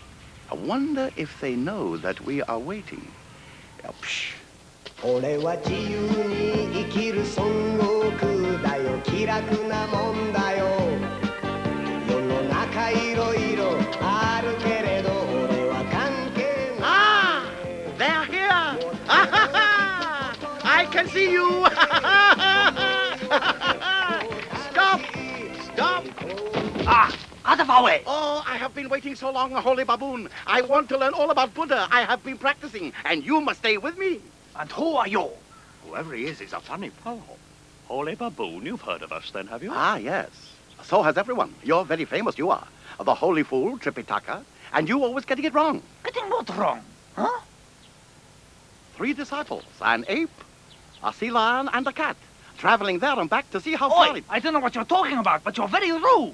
A swine and a fish, but I'm no baboon. A gorilla. So it's you who got everything wrong. Yeah? Talking If to your we're all top so knot. famous, give the man a chance. Hog. What do they call us? I'll tell you. If you're the cat Sandy, you're happy and bursting with energy. And you are King Monkey, a greater sage than any in heaven. And then there's famous Pigsy, the sea lion, a strange name. What? What's a sea lion? Huh? Never mind. What did they say about it? An amusing liar, they claim. Liar? I'm the soul of truth. Oh, there's one. Yeah. Hey, now behave yourself. What? You think you're a killer whale. I am. All right, now what do you want? Ah, I want to learn about Buddha. You can teach me. You are real Buddhists. So I've been waiting to welcome you. Been waiting? Yes. For us? That's right. I see. What? I think you're a demon. Ah. What demon? Oh, I don't think it matters too much what sort you are. I'm no demon. You're very rude. You can see I'm not a thing more than I seem. You can if you're Buddhist, at least. I'm just a rich merchant, and I've stood here waiting for weeks to invite you to be my guests. I admit that it's true that I'm not really a very knowledgeable Buddhist. What you said earlier, you're quite rich. Rolling in money. Oh, and the entertainment? Wine and good food, a hot bath, soft beds, everything. Who cooks the food? Oh, wonderful food. Didn't I say a lady? A lady? Yeah. Oh, yes, Master. Can we stay? I'm sure he's no demon. No, Pigsy. We haven't come so far just to stop now. And Pigsy, you should avoid unattached ladies. You misunderstand me. It's not like that. I said we were Buddhists. I know priests should avoid intimacy with women. We're not that stupid. The whole world knows about the nature of sea lions. Ask anyone what I mean when I say a lady. I mean, of course, my wife. You are married then, are you? Yes, and my wife does understand me. She's truly a wonderful woman. She's dying to meet you and to perform for you a sort of Buddhist dance we invented. So, you see, we've tried so hard to learn a religion, and she's even more devout than I am. Say you will, Master. You'll come and teach me? Our house is your house, sir. Come and teach us the truth about Buddha. Oh, Master, please do. Don't kneel to me. I'm only ordinary. We'll be glad to stay a few days and instruct you in the true way. Oh, wonderful! Get down quickly. My house is just over there. I'll lead you to it. Oh, I'm so happy. Come this way. Rice, silk sheets, lots of wine, hot baths. This way, Master. Look, you can see it just over there. Oh, there's something funny about him. Yes, an extraordinary man. He's crazy. You two can say what you like, but I'm going to enjoy all those good things. Rice, silk sheets, and wine, a bath for Sandy. Yes, he is a funny fellow. Yes, and he's the husband of my boy's lady love. So while the goblin plots to ensnare a loving wife, the lady dances a dance to honor Buddha, which the odd couple have also invented for themselves.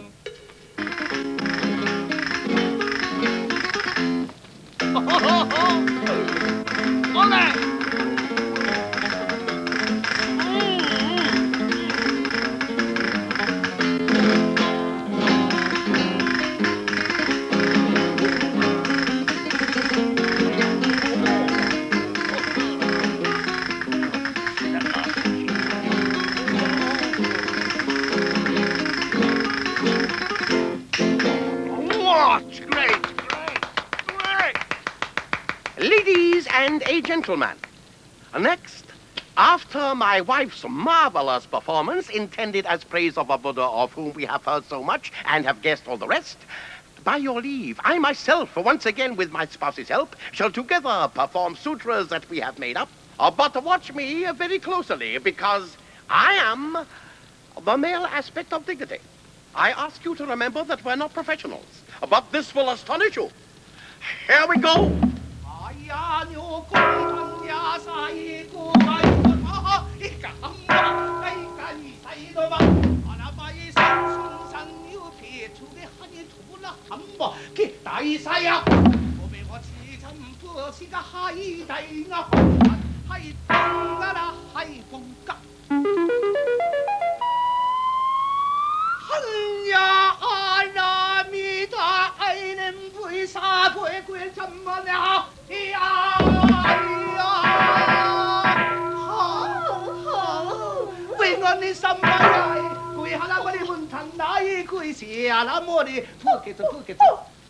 What a mockery!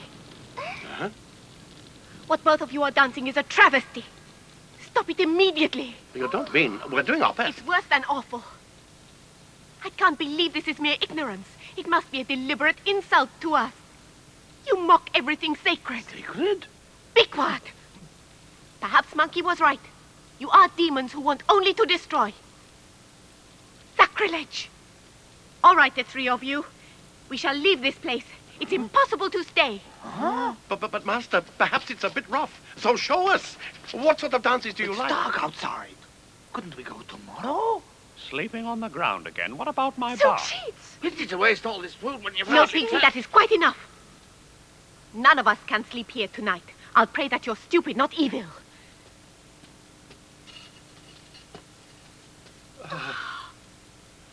Oh, well, sometimes he gets like that. Thanks, anyway.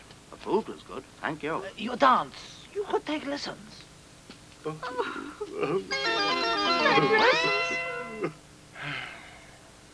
Oh, dear. It's all my fault. I'm just as much at fault after all. He didn't like any of our dances, did he? Not one. I just don't understand it. I don't. We both did our best and somehow offended him. He might have told us. I mean, if he's the expert, he could have stayed and showed us how to do it better. Perhaps he just doesn't like dancing. No, it can't be that. We must be doing something wrong. Yes, I tried, only I can't guess what it was. I wanted so badly to be a Buddhist.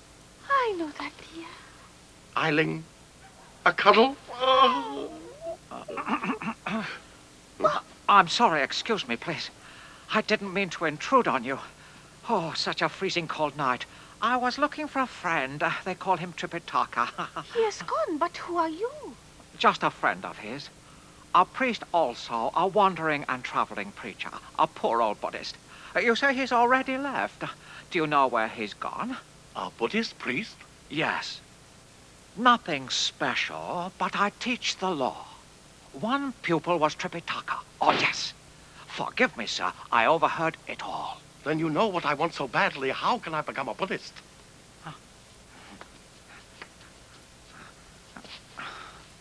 And you are Eileen, yes? Yes, it's true. You are delicious. You're not going to stay lonely for long. Stay lonely? Huh? You're well-intentioned. Of course, a wife's duty is to love her husband. A man, however, has to seek salvation as he must. Thus, if you want to be a Buddhist, home is not the place. That's sexist. But as for me, I can only tell you, illumination is impossible here. You have to go to India with Tripitaka. I love my wife. I know you're a priest, but we're not celibate, all of us. You can't expect I go off and leave her. No, listen. For your immortal soul, I might manage by myself for a bit. Eileen, you mean it really? I just don't know. Of course, I'll be learning Buddhism for both of us. I'll teach you when I get back. Oh, I miss you. But it's in a good cause. For very best. I should go, I suppose. It'll be dangerous and even harder for you, Eileen. If you're sure you can manage alone. And another thing, my dear, I always wanted to see India. I'll wait forever. Gullible Quofong, gulled by a goblin, left his lady languishing, but not alone for long. Ah! There you are! Wait for me! I'm coming too! Why, though? What are you going to do on the way there? And another thing, the master's angry with you. What if he doesn't want you to come? I know that, but I don't know why. So if I come, he can teach me, show me what I was doing wrong. All right, all right. Look at the master.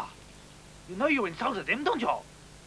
Never mind the insults. There's something much more serious. You'd have to eat our food. Your food? Ah, food's no problem. Look here, yes, look. Let me undo this.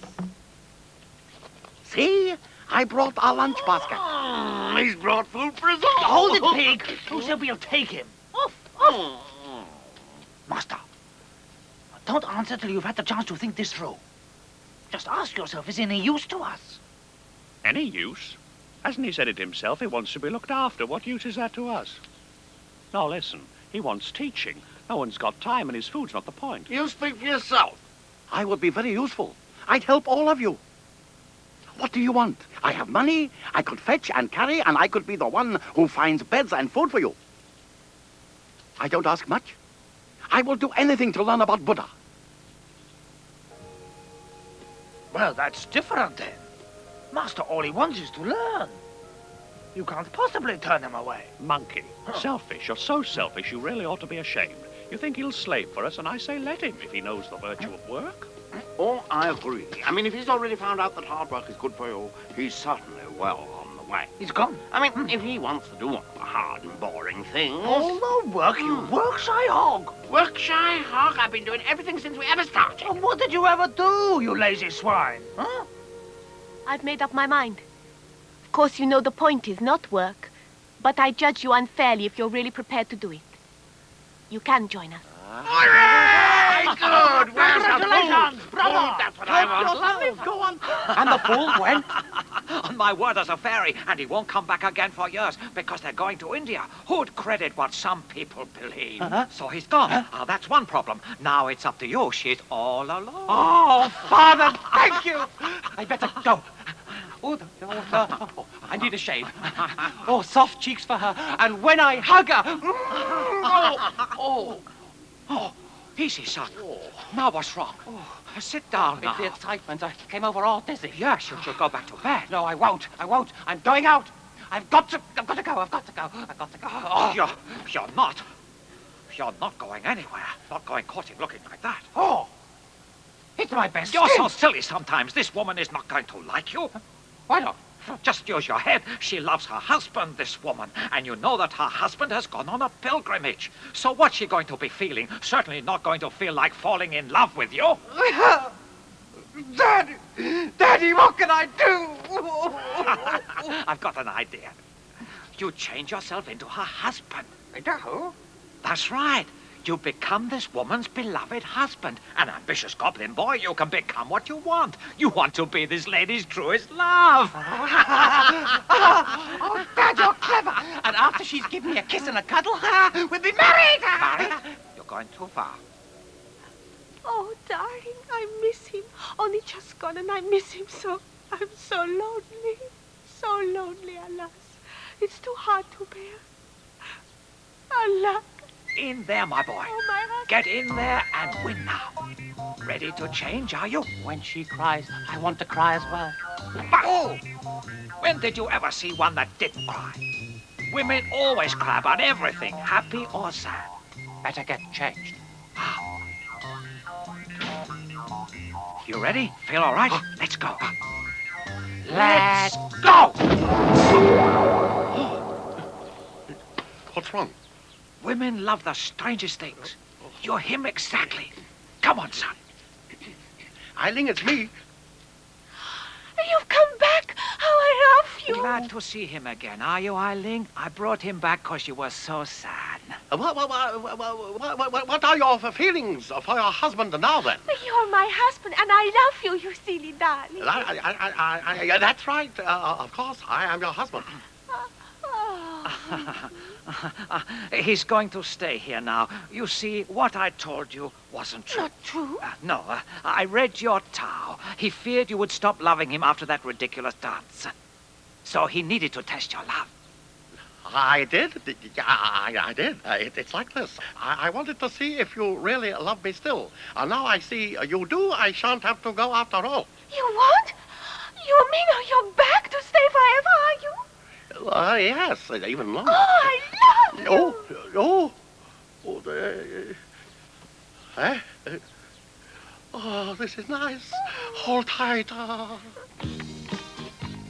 The real Kuofeng is on his way to India, oblivious of the black cloud behind him. But heaven must love fools, since it made so many of us. Kuofeng, Yes? What can I do for you, Master? say when you're tired. No, I'll never feel tired again. Going away to India, traveling with you, and learning so much. No, I'm happy. And yourself, Master? How do you feel? Not tired? Don't be shy to speak out. I'll try not to be. You're not tired, Master? I'm not tired. No, I knew you were all right.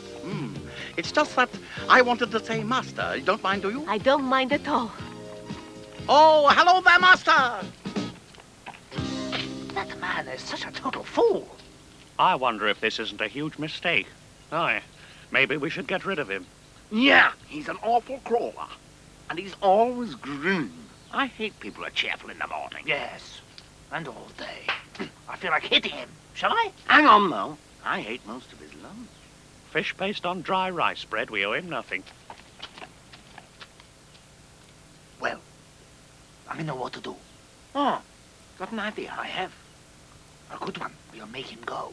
But Tripitaka mustn't know. Find a way so it's his decision. Make him want to go home. Oh, how are you going to do that, then? We could. I better whisper. Meanwhile, the fake Kuofeng plots to get his kiss from Eiling with goblin naughtiness in mind. You stay there. Dearest, are you there? Just changing into something comfortable. Hatcha! She's in there changing. She's changing. Eiling, dear. When you say changing, do you mean clothes? Darling, of course I mean clothes. What else should I mean? Hatcha! Changing for her husband. That's you. My heart. I can't. You're sure you're up to this? Because she'll change into a goblin, you know. One kiss. One magic kiss. A kiss. The kiss. Are you ready, dear? In the dance dress! Huh? What are you wearing that for? For what we always do this time of night. Oh, you have a special dress for kissing? Silly, it's for the sutras, our dances of praise to the Buddha. You know you like them as much as I do. But Papa, she's dancing. Save me. No.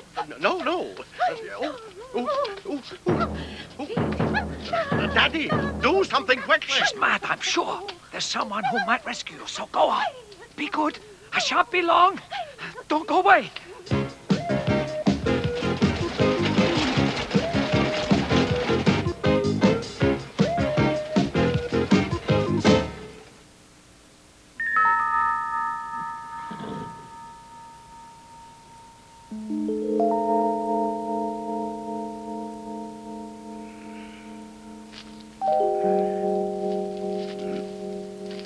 Nature calls.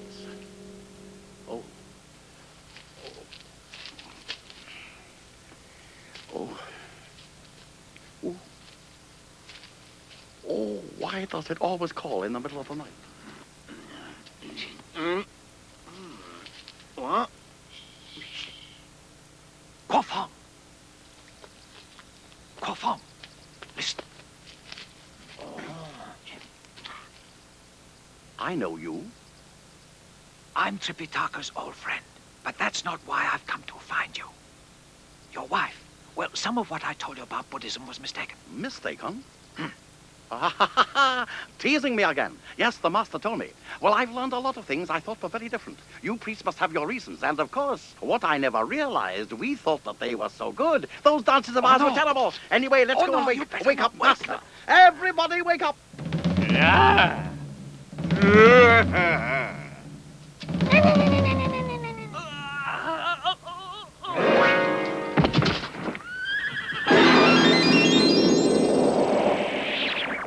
Ah, those horrid monsters! Don't hurt, Master!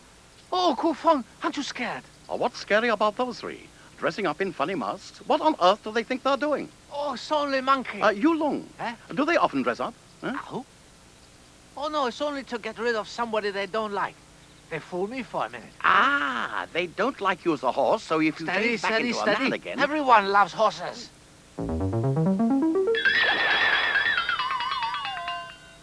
Ah, and whose wonderful idea was it? Who do you think? His old baboon face again. Is he stupid or brave? Both, I would guess. Well, it hasn't worked. So think of something Now, else. use your own head. Look, what's he doing lying down? Is it a new way of praying? No, he's a priest. What happened? You. Do you know him? Yes, he's an old friend of the master's. No, he's not. But he's not. That's what he said he was. We'd know him if he was. He can't be an imposter. He was the one. It was he who told me I had to go off to India with you all. Hey, monkey. Sandy. Do you smell monsters? No. But something smells fishy to me.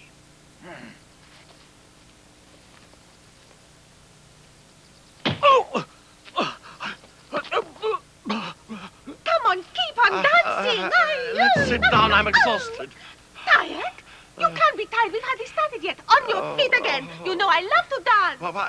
Why must we dance all the time? I don't feel well. You do. Anyway, all the more reason for dancing our sutra for feeling better. You don't love me anymore, understand? Feel the pounding rhythm. You thought you'd get away with it? What fools. It's me you're dealing with. You hill goblins are more stupid than you look. No need to be rude. Let us try to help. To help a deluded boy. And don't forget, Kuo Feng needs our help too. Yes. I'd be very grateful to you all. How? Hey. Monkey, if Quafong, if he's going to India with us anyway... Yes, I see. What Pigsy means, if he's on his way to India, he won't need his wife, yes? Selfish to deny her a little comfort. She's lucky to find a reliable goblin, so does she need rescuing? Does she? She does need rescuing. Of course she does. You're not being kind to him. Very unkind. You are joking, or I hope so. The poor woman is being tricked and deceived by a goblin. Of course you must save her. Tricked and deceived, at least. And she's my wife. Oh, maybe, but I ask you, will she want rescuing? Will she? Oh. This poor woman is being left alone. For years, probably. Is it fair on her? Of course she needs rescuing. I'm not going anywhere with you. Oh, you're not? I want to go home. How I love little Eiling. You can't let a naughty goblin steal her. I'm not going to India. I want to go home. Yes! Hooray! Time to cloud fly. Let's go. Yes, all right. Come on. You'll be all right. You stay here. Come on. Let's go. Hurry up, you lot. Okay. Hurry. Is it safe? You can always Pixie, walk. that side. Right. Take off. Oi, Pixie. Where do you think you're going? Get your fat carcass off. Go on, both of you. It's What not did a I jumbo do? cloud. It won't carry You keep force. quiet, you. Don't make jokes. You'll upset it. Yes, I have to go home, though. Oi, lazy horse. Come here. Got some work for you. What now? Work. Work for a horse carrying Why passengers. should horses carry passengers? What are you talking about? Of course you must carry passengers. Well, what are you else good a for? horse is good for? You carry Who? Pixie. I'll take the man. I'll take That's Fofong. two. I'll take Pigsy and Sandy. That's I'm two. only going to take one extra passenger or it starts sulking. In that case, you get the cloud to carry Pigsy or Sandy. I'll take one and the humans light it. I'm in a Well, hurry. I know Fly you me. are. I'll Horses are take quick I enough. am. That'll do. We've got to go. Get your hands off me. You sort it out. No. There's one horse and two of them. Let's go.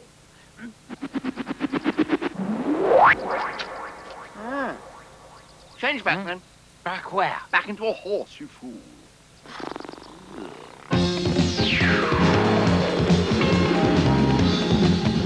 Monkey, can't you go faster, eh? Stop jiggling around.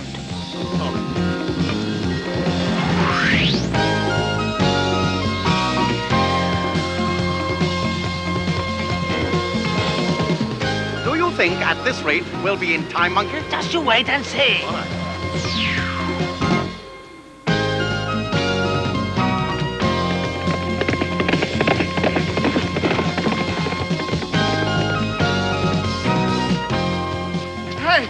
You cheated me again. You said half an hour. Hey! You can still be tired. Yes, dear. Come on, dance some more. If you love me. I can't. I just can't. Oh, you know how bad-tempered I get. Even worse, If I don't get my dancing. I am exhausted. We haven't started. We've hardly begun. I'm sorry, I just cannot go. Lovely, lovely Eiling, I have come home to dance. Well, here I am. Another? Fofong, everything all right? Oh. That isn't him. He's an imposter. Oh. Impersonating yourself, are you dog? Oh, would I do that to myself? He's the one who isn't me. Huh? Then I'll hit that one. Huh? Don't faint. Get up. Hey, it's all right. You're safe. Oi, over here, you. Look after your wife. I'll get in. Eileen, dear. What did he do to you? She's all right, so you get after that other one. Hurry! Right. Oh, hello. Ah! Idiot! Which way did he go? Hey! Why are you running away? Oh, they're chasing me. Get him! All right, let's get him. Stop that. I'm no longer here. The goblins can't be caught. I did something wrong. I don't know just what. Where's my daddy? Can't catch me. You're all rotten bullies, you are. What you did is wicked. You're for it now. Yes, he's caught. Only a young goblin, I should say. He ought not to be let out by himself, really. Beasts, rotten bullies. I'm only 400.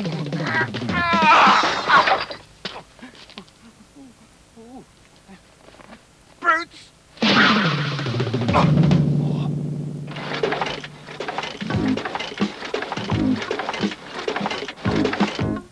Monkey Cloud Kitty Car.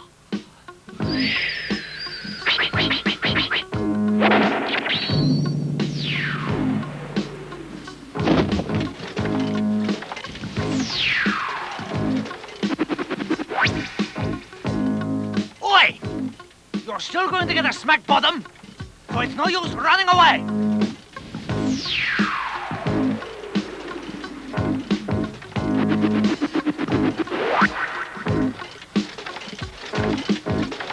Oi!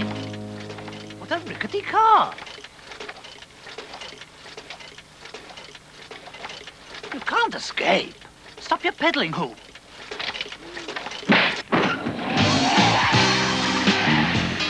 A little too hard. Now where's he going?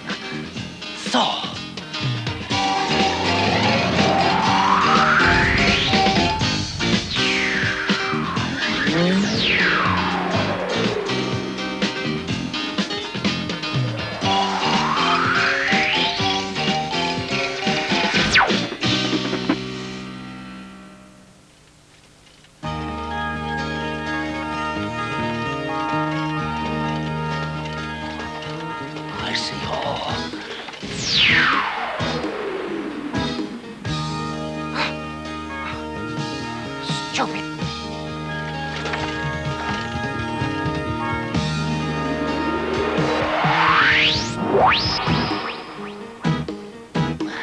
Around here.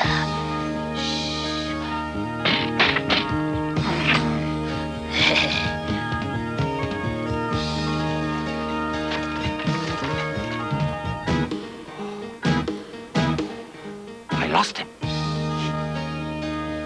I'm fairly sorry now. Oh. Has he gone? Try there.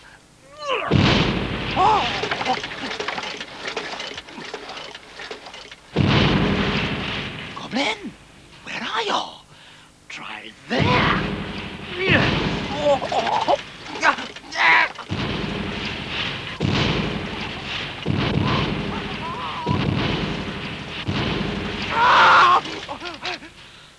Yes. He's there.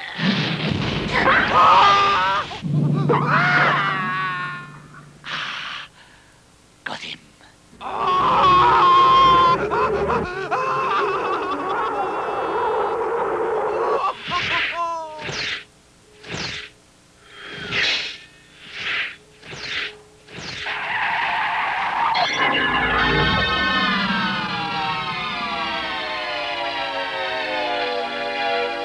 The boy was dying of love. What else was I to do? I'm sorry, no one wanted to cause all this. The boy, young Who, is sorry too. You don't have to punish him. Just wait till I get him home. Is he over his infatuation? Well, dancing's horrible. That's right. I warned you about those older women. Mind you, she's not older, but you understand. Humans, yuck, stick to goblins the way I told you, my son. Well, do you hear? Do you promise to give up these humans? I do. I'll try to give them up. You're cured. Monkey? Yes? Will you take off those ropes? Are you sure? Certain. Love is not something to play with. If we find it in ourselves, we're lucky. You did. When you're older, you'll find other things to do with your gifts, perhaps. I hope so. You may even love the Buddha inside us all. Thank you for letting us go, Tripitaka. So they're free. You taught me something else as well. We can't hate without hating what's best in ourselves. For that also, many thanks. I'm in your debt. It's a noble thought. You also taught me there are many ways to Buddha. Your dancing is not wrong. It's kind of you to say so. It's awful. I know it's not good, but it helps us, so we'll go on with it. And now, about this trip to India. You made a promise.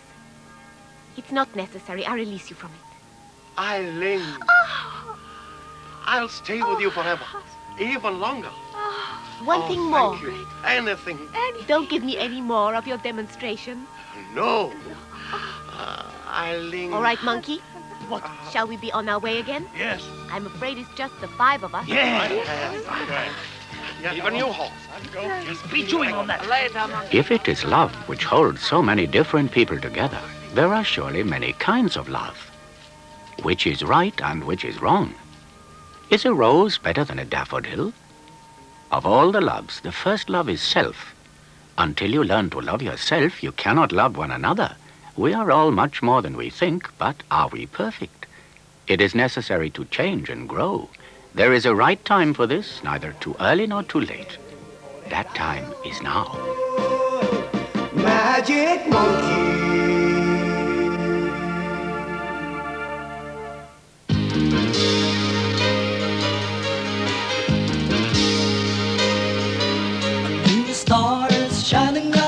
animation story that can take your mind to new horizons, where laughter and adventure crosses borders of time and place to open wisdom.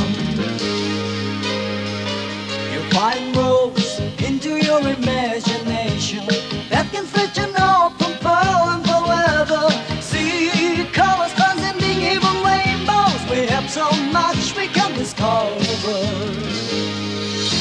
There the star that's shining through the darkness, holy and bright. So follow that star that can guide us now, so holy and bright. Lighting child like purity in the dusty corners of our mind. Holy, holy and bright, the star is shining so holy and bright.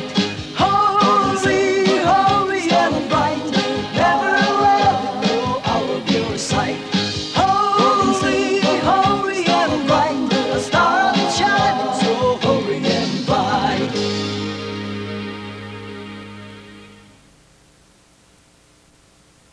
And there's more from Monkey at the earlier time of 5:55 next week. BBC Two, and now speak for yourself. If you have a problem connected with this evening's programme, you can phone 01, that's if you're outside London, 992 5522 afterwards. Everyone shouting, everything's loud. Everyone wants to stand out in a crowd, in high-rise heaven, and super speed trains. Everyone's trying to trap me and sing, so I know what you're feeling. But don't look at me, you've got to feel free to speak for yourself. We've already talked in earlier programs about how important it is for parents to go to their children's school to meet and talk with the teachers. When a boy or girl is 13 or 14, the pupil, the teachers, and the parents begin to think more about the future, which subjects to go on studying, which exams to take. And of course, they begin to think about what's going to happen when school ends. Our programme this week is about the difficulties that can arise when parents and teachers meet to discuss a child's future work at school. The Colemans, who live next door to John and Maria, have one child, a son. He's 14. Mr. Coleman is going to Collins School this evening to discuss with the teacher what his son is going to study next year. Well, I must go. I don't want to keep you, Mr. Coleman. I know you've got to go to Collins School this evening. Oh, that's all right. It's only round the corner. I don't have to be there till 8. Well, I best be off. Good night then, Mr. Ware. And when you go to the hospital, please give Mrs. Ware our regards and tell her we're ever so sorry to hear about her heart attack, and we hope she'll soon be home. Yes, I will. No, she'll be so pleased when I tell her you came round to ask about her. Really was very kind of you, very kind. She'll be so Good night, pleased. then, She Mr. really Ware. will be so pleased. Night, Colin. She'll be so pleased. Good night and thanks. Oh, don't bother to see me to the front door, Mr. Coleman. I can find my own way out. Oh, that's all right. Good night, then. I'm off now, then. Goodbye, Dad. Goodbye, Colin. No, she's a very nice girl, that Mrs. Albert. You know, she came round here specially to ask about Alice. She really is a very nice girl. Well, I said I'm off now, Dad. To the school. Yeah, oh, yes, yes. No, well, off you go, then. Yes.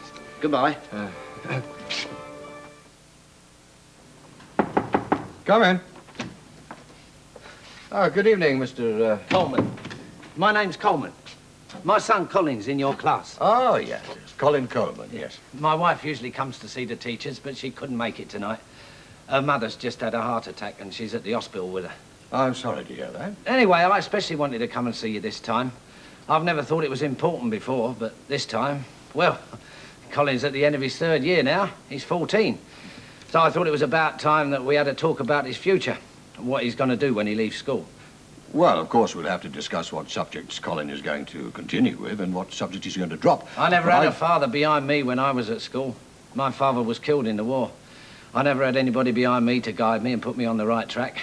But Colin has a father, and I want to make sure he gets the right help and the right advice at the right time. Yes, well, I've got his reports from his various teachers here in front of me. You've got to look at the future realistically. We're living in the technological age, the silicone chip and all that.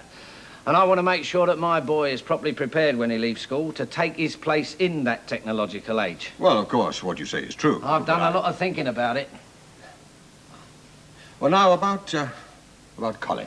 I'm head foreman at Benfield's Electronics. That's all I am. But just think what a bit of education might have done for me. Anyway, in my job, I get the opportunity to talk to people. People who know things. Take maths, for instance. He's going to need maths. Maths, yes. Well, maths is probably one of the subjects that Colin may not pass. May not pass? He's not doing badly at maths. He's not doing very well. But I've seen his books. He's in the 4th set. I want him to take GCE maths. GCE maths? But he's in the 4th set. I don't care what set he's in. He's not capable of taking GCE maths. I mean, CSE grade perhaps, but then only if he puts his mind to it. He'll put his mind to it. Yeah, but he doesn't want to do maths. I mean, he'd like to drop it. I don't care what Colin says or wants to do.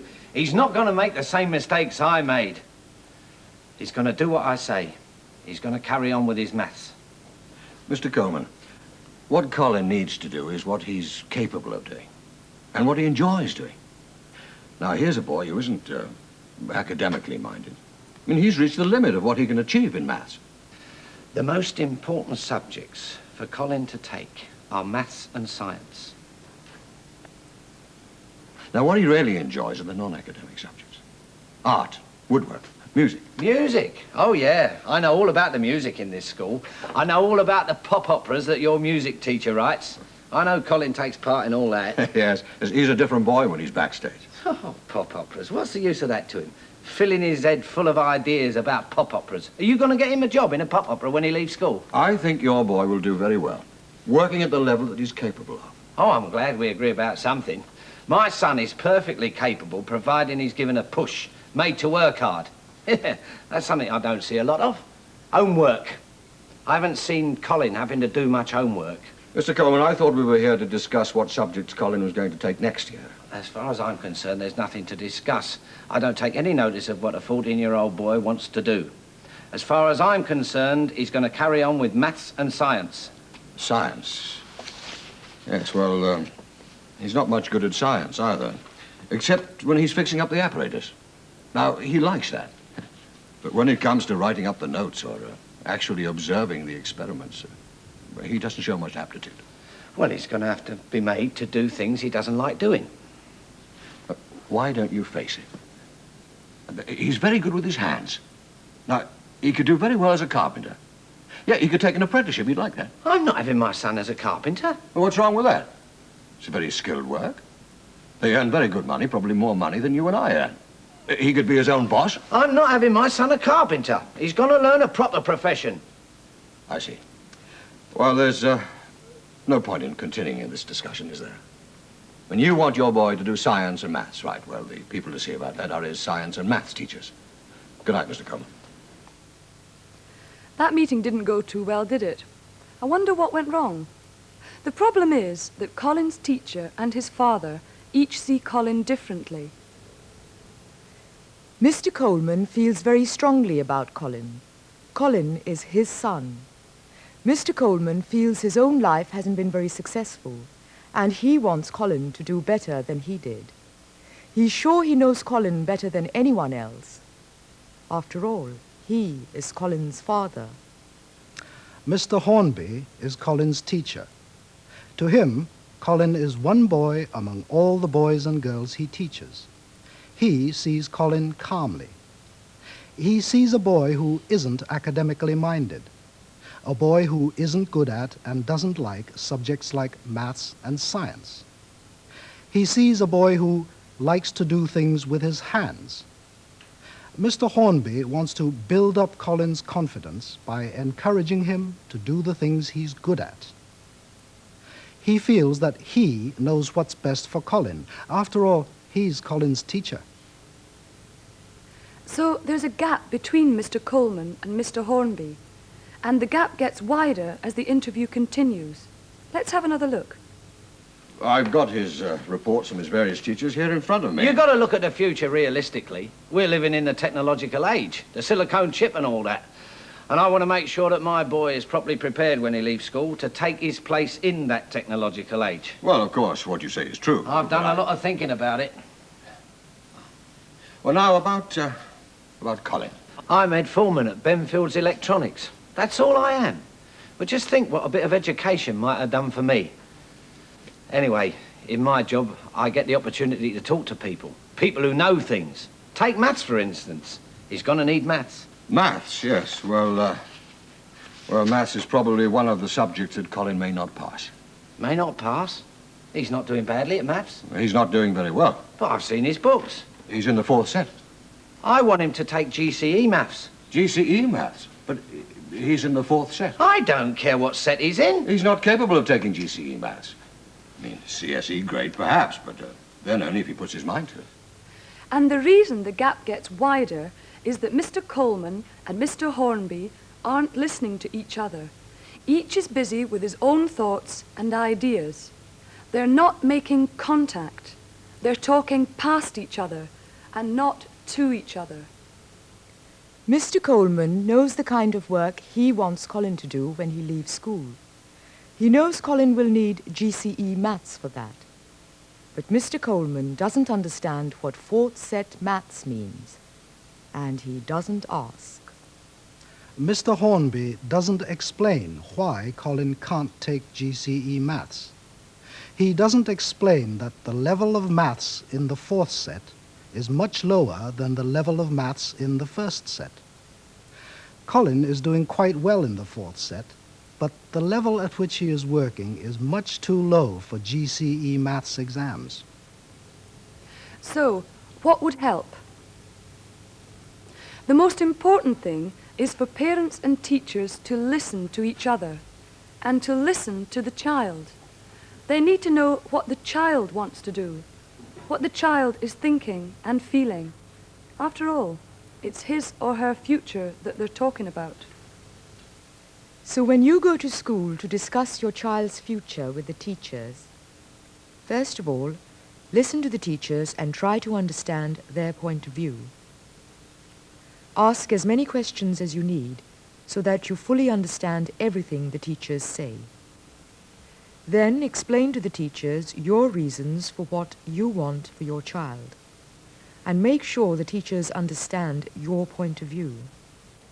This way, you, the parent, and the teachers can help each other to do what's best for your child. Now we're going to see a film showing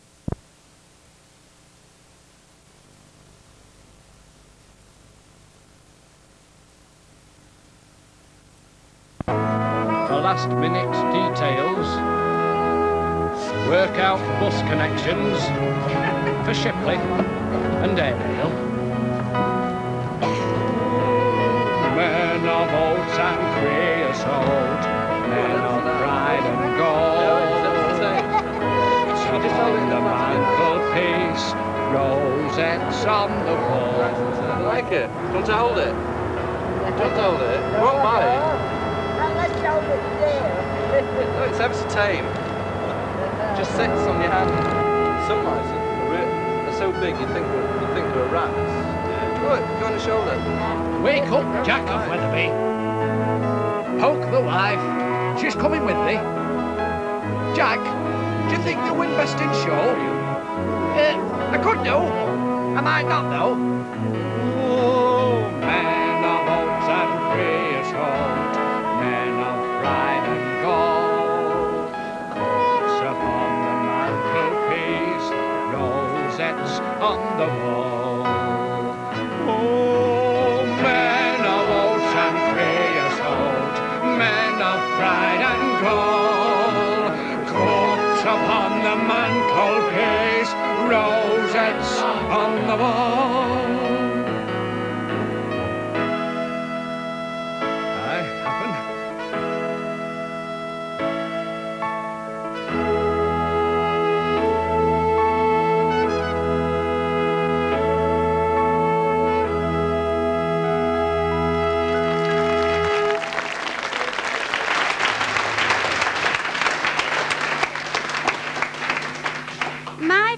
Annabel said that aesthetically Crouch End was the piss. You've got to move on and up, she said. So I picked up the Top People's newspaper, and in amongst the personals, there it was. 4th girl for flat in South Ken. Monarchist with interest in anthropology preferred. Must ride or be willing to learn. Oh, what? Well, that's me, absolutely. I was round there in 2 shakes of a dog's, well, you know. And there they all were, in their red scarves, twin sets, and roller skates. Carolyn, Virginia, Diana, and me. Oh, it felt like coming home. Instant rapport, not to mention empathy. I was in there shaking out me duvet and practising me Tai Chi before you could say Fortnum and Masons. Well, we were heavily into Coronation Street one night when the phone rang. There was this deep, husky but hesitant male voice asking me if Dialer Deb meant anything to me, and would I entertain the idea of a funky night at Annabelle's tomorrow. Oh, I said yes, because any friend of Annabelle's is a friend of mine. Well, he told me about his outdoor pursuits. I told him about me roller skates and said I like the goons too. Well, the following night I was in the bath practising me Mozart on the violin when the doorbell rang. Won't be a ticket, I shouted. No rush, of course, someone shouted back. It was Diana. Half an hour later, I come out in my roller gear looking fan-bloody-tastic, and they'd gone. Him and Diana leaving me a note. Diana, I have experienced instant rapport and empathy and have gone to the roller disco, it said. This could be the start of something bigger than you think. Keep on rolling, see. Well, when they finally got back, I could tell that this was for real, because after I'd curtsied, I noticed her roller skates round his neck, and she was wearing his glow-in-the-dark knee pads. Do you know, me stiff upper lip nearly broke me nose. Just think, I could have been the Queen of England. However, if there are any crown heads of Europe out there, I would like you to know that the experience has not embittered me in any way. Well, not a lot, and I am still available. Rather...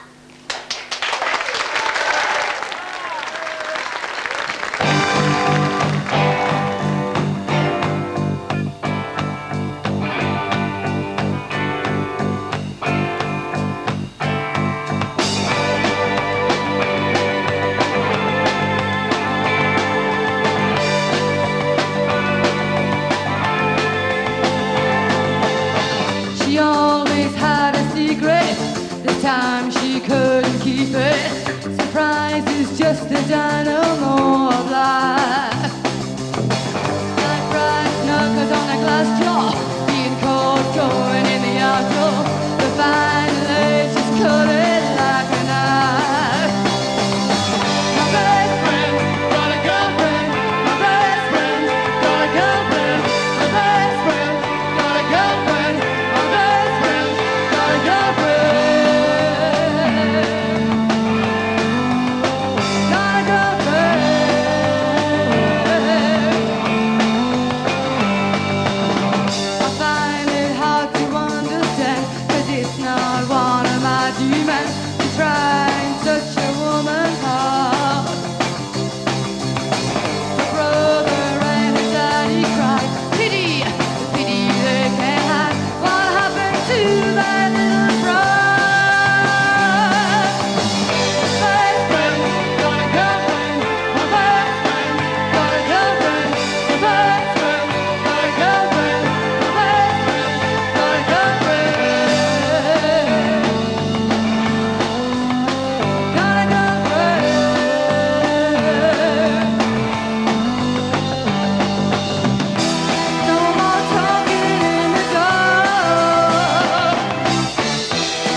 switchboard. Can I help you?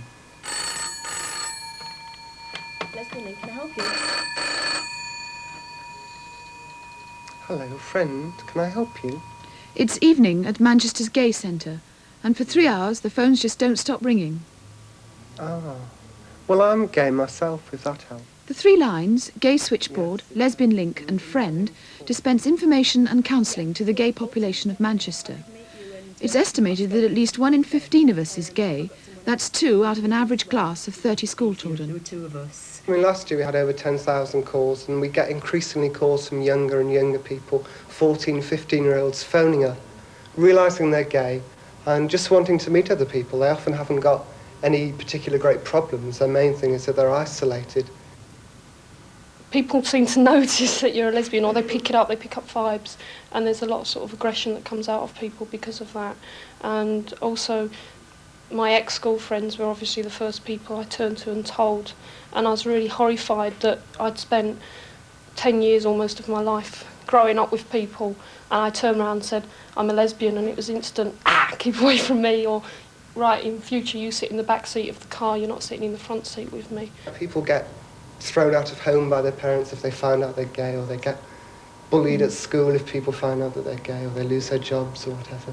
Yes. Or they just feel very depressed about it because they're not sure where to go from here, because they realise they're gay, but they feel they've got nowhere to meet other people. It's quite funny, really, because my mum had always been fairly positive about gay people and homosexuality in general. So I brought the subject up one day and we were sort of chatting about it in a nice liberal sort of way. And I said, how would you feel if I was gay? And she said, well, it'd be all right, you know, you couldn't help it, nothing you could do about it, and I think I'd feel okay about it. So I took the plunge and said, well, I am. And she went absolutely up the wall and said, don't be ridiculous, of course you're not. And we had this huge argument, and she sort of said, what about all these blokes I've been going out with and various things like this. And the subject was sort of... Sing if you're glad to be gay. Sing if you're happy that way. From isolation in the heterosexual world, the young person who thinks he or she is gay can plunge into a whole alternative network of gay clubs, support groups and activities.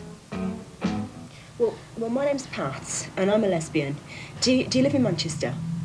But isn't there a danger that the evident warmth and kindness of the counsellors here can tempt young people to think they're definitely gay, when in fact they're just going through an experimental phase, or simply feeling uncertain about their identity and sexuality? To do that. All we're trying to do is help people, once they've hit that first sort of notion that they might be gay, help them, if they decide they are gay, come to terms with it. We do not go around procuring people and saying, yes, you're gay, you're definitely gay, come down to the centre and we'll keep you here. I mean, it positively has to be each individual's own decision. What's wrong isn't us. I mean, it's heterosexuals who treat us so badly. I mean, it's heterosexuals who sack us because we're gay. It's heterosexuals who won't let us use the same pubs and clubs as they use. So, and it amazes me that gay people are quite as normal and as happy as they are. By being out, by being big-headed about it, you know, by actually saying, yes, all right, I'm a lesbian, accept that, or it's your hard luck, I feel a lot better in myself, because otherwise I'd be walking around all the time thinking, God, you know, how am I going to tell them that I'm gay, or you know, that person's not going to accept me and if they find out I'm gay. And all of this goes back to when I first came out and my school friends rejected me. And I think I decided then that, right, OK, you reject me, but you're the one that's losing out. I'm a nice person to know, and if they don't like it, well... I think increasingly I feel very confident about being gay, but also very positive about being gay. And this is something that isn't often mentioned, I think. I mean, it's seen that, oh, it's okay to be gay, but it's still a bit of a disadvantage, a bit of a burden. And the fact that it's really exciting and sort of interesting sometimes, and you've got a lot more freedom to live your own life and to work out different ways of relating to people. And I think the heterosexual people have got a lot to learn from gay people, and that we ought to be talking to you and saying, you know, well, we think this, and maybe you ought to change some of your ideas. Strong stuff, Paul. What should we learn from you, do you think, homosexuals? I think that heterosexual people can look at their own lives a lot more closely, the way that they live, than their own sexuality. And recognise that heterosexuality causes a lot of problems for a lot of people. That's not a thing that's not often mentioned, especially if they've got very narrow ideas about what men and women should do in terms of marriage and relationships. Because for me, being gay has forced me to think a lot more about what I want out of life, my own relationships. And it's forced me to think more about how this society works and what I want out of life. And made me much more aware of the oppression of other groups of people, of women, of black people, of the Irish, or whatever. That's right. We've got a lot of gay people with us tonight, I think. Yes? Hooray! I mean, do you feel oppressed? Yeah. Yes. Have we a lot to learn from all of you? Yeah. Go on, answer. Are you not afraid that you get young people who are drifting and find they need to have something to cling to, like homosexuality and lesbianism? Do you feel they have to go into these sort of groups to be able to belong somewhere? They want an excuse? No. No. I mean, all right, I mean, the whole thing of adolescence and the whole identity crisis happens. But, I mean, deciding and accepting that you're gay isn't a jokey thing, right? It's not, you know, it's trendy to be gay. I'm going to be gay. It's something I can cling on to. But isn't the very fact that you're setting up your gay centres and you talk about a different gay society, making it a ghettoism, you know, separatism? Why? No, I think the whole thing about what you call the gay ghetto is probably just because we have to act separately because we're not allowed to act within, like, your society. I mean, if I go in with my girlfriend to a gay club, say, and we start dancing and get a bit too close, then it's all, you know, can't have this. So we've got to have our own separate identity. Is there a great deal of intolerance? I mean, those of you here as well, out there, you find intolerance? Yes. I mean, we have someone with us tonight who's accepted your son coming out, haven't you, Joyce? I mean, you've found tolerance, you've found understanding. Yes, we have, I think, primarily because I don't categorise people. And as far as homosexuals being different, I don't think they are, because I was once told by someone, oh, I don't mind them so long as they don't flaunt their sexuality. But everyone flaunts their sexuality. Every respectable blue-rinsed matron who's got 3 or 4 kiddies, that is her sexuality being flaunted, but it's flaunted in a way that society accepts, so that's okay. Yes. But I mean, you said that in a jokey sort of way. I mean, I get the impression that it's not a joke. I mean, there's a lot of harassment, real sort of heavy harassment. Is this the jokes? Yes, definitely. Yes. I mean, have you been, or any of you, physically attacked? And yeah, I was physically attacked just for going for a drink with a woman friend that wasn't a lesbian, and this guy said, "You're not going to turn her into a lesbian," and actually got physical with me. And when I tried to do something about it, i.e., you know, get help from the police, I was literally almost told, "Well, it's your hard luck, you're a lesbian." And they almost went out and patted the guy in the back for beating me up. Yeah, but don't you think you let yourself in for a lot of unnecessary aggravation and harassment simply because you do group together and a lot of people... Oh, well, that's not true. I mean, there is a whole concept of queer bashing. You know, there are people who make a profession out of it because of lots of sick reasons. But nevertheless, whatever the reasons are, the concept is there. And then the fact of the life is, if you are openly gay, you are very much liable to be bashed in a street corner. I think there are quite a lot of parallels can be drawn between the women who cannot go out at night because of the way they are treated, and the oppressed gay people, the openly gay people, because as soon as you are openly gay, you are opening yourself all sorts of attacks, attacks from the state, attacks from the police, attacks from the individuals. You're having a march tomorrow, a demonstration here in Manchester, I gather, because of this very fact. Yes, there will be a national demonstration in Manchester tomorrow, and there are specific reasons why Manchester is chosen for this demonstration, for this national demonstration, because the police harassment in Manchester is more than anywhere in Britain at the moment.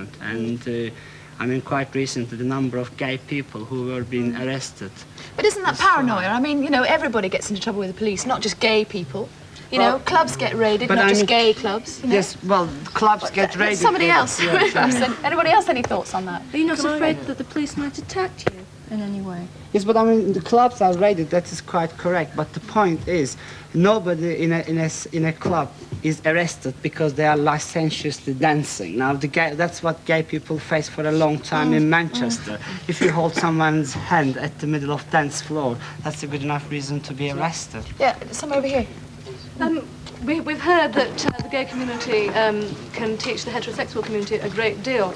The heterosexual community has got a lot to answer for. Would you say that lesbians and homosexuals are forced into the same sorts of roles as, in fact, males and females are in so-called straight society? Perhaps one of the girls could answer. The sort of lesbian and butch femme thing? Well, yes, and the difference between males and females. I mean, it is pushed onwards, pushed on us.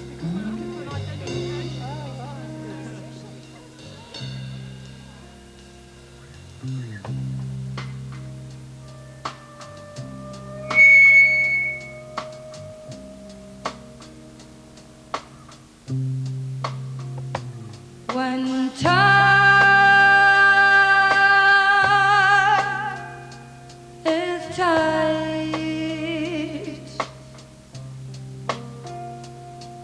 you walk alone late at night, wet cobblestones reflect the light, and the sound of the street turns on the heat in your mind. Oh, is there anybody out there who ain't scared of the dark?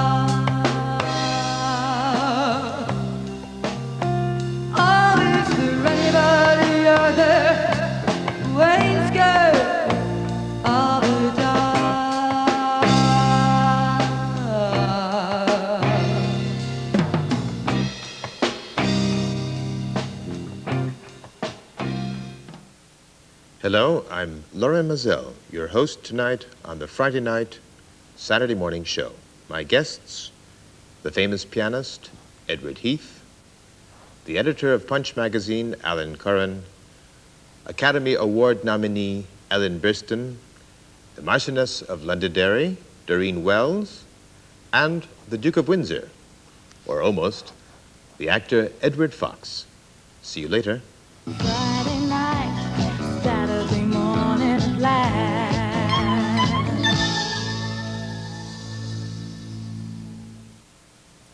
On BBC One now, Rivals in Arms is this week's episode of The Walls of Jericho.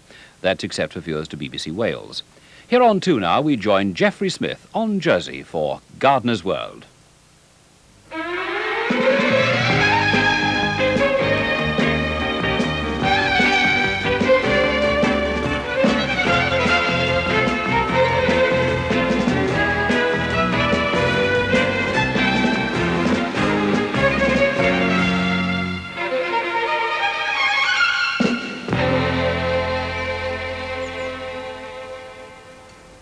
Welcome to Gardener's World and Mrs. Lord Phillips' garden at Gouray.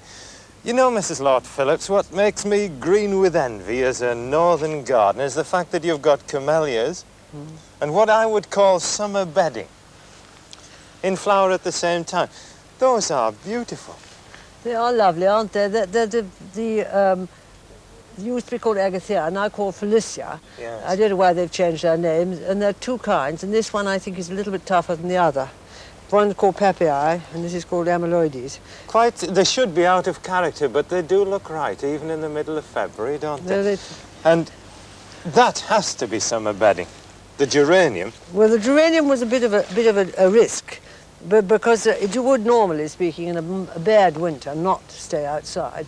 But I think the colour is so good with the old Narcissi Soledad and this.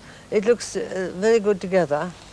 And if it will grow, why not let it grow, don't you think? Absolutely. I'm all for encouraging plants to do things for themselves rather than me having to do it for them. An example here, I think you have it. And you see, I think that's little February gold. Do you see that one in front there? Yes, the little one. But I prefer this because the fragrance is so absolutely delightful, it's isn't lovely, it? isn't it?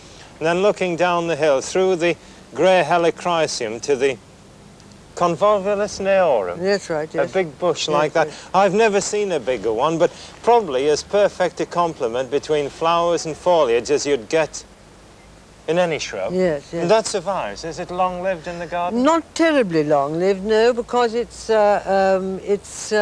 I think 5 or 6 years. It does marvellously, and it flowers, and so, funnily enough, does the helichrysum. It flowers too.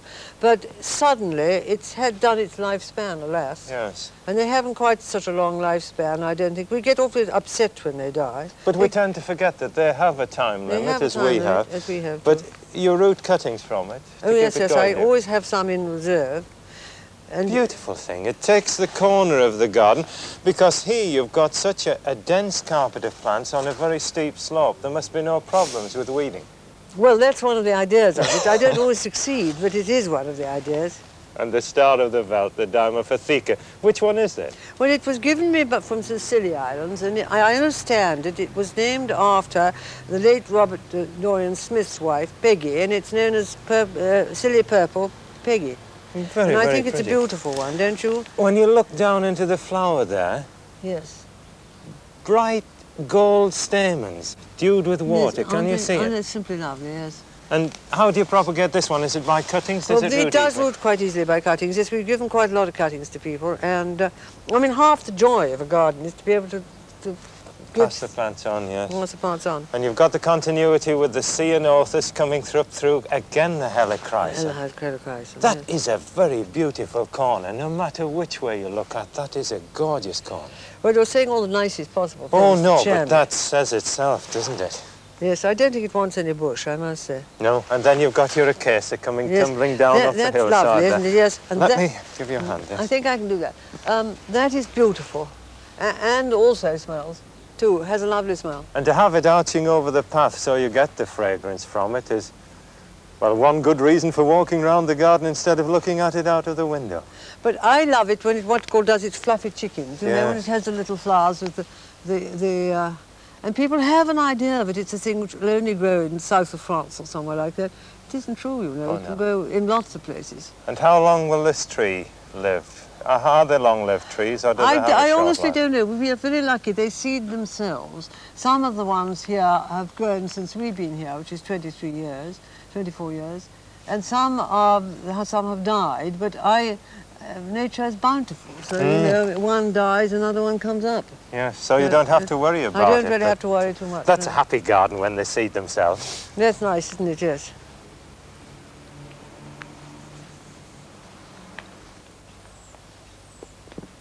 By no stretch of the imagination could you call this an easy to maintain garden, could you? Everything will be to carry in, is it?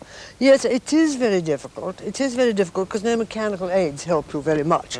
But on the other hand, it's awfully good for you. Oh, yes. And it's a splendid garden for goats. Yeah, I mean, they can get up and down. Just imagine you have a prodigious appetite by I have the a very good appetite by the evening. And the daphne there hanging over the path again. This is a marvellous idea to have them so you can get the scent from them all the time.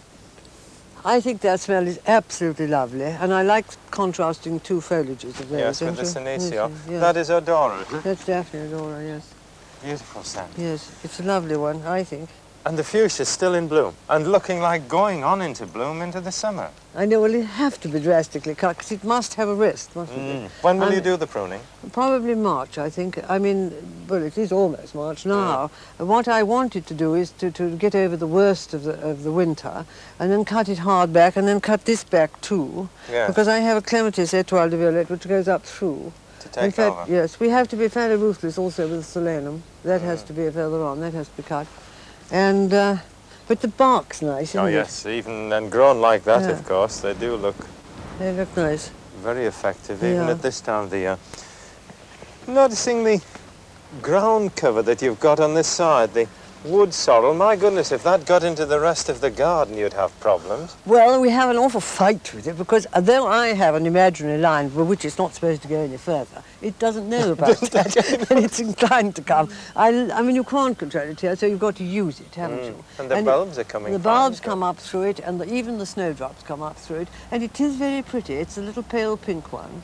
and it's very charming. And you see, we also have that lovely wildflower, which you see a lot of in Jersey, which is called Venus's navel. Do you see the little round that one down there? It's a sedum. I can't remember its proper name. I should remember its proper name. Yes, can I...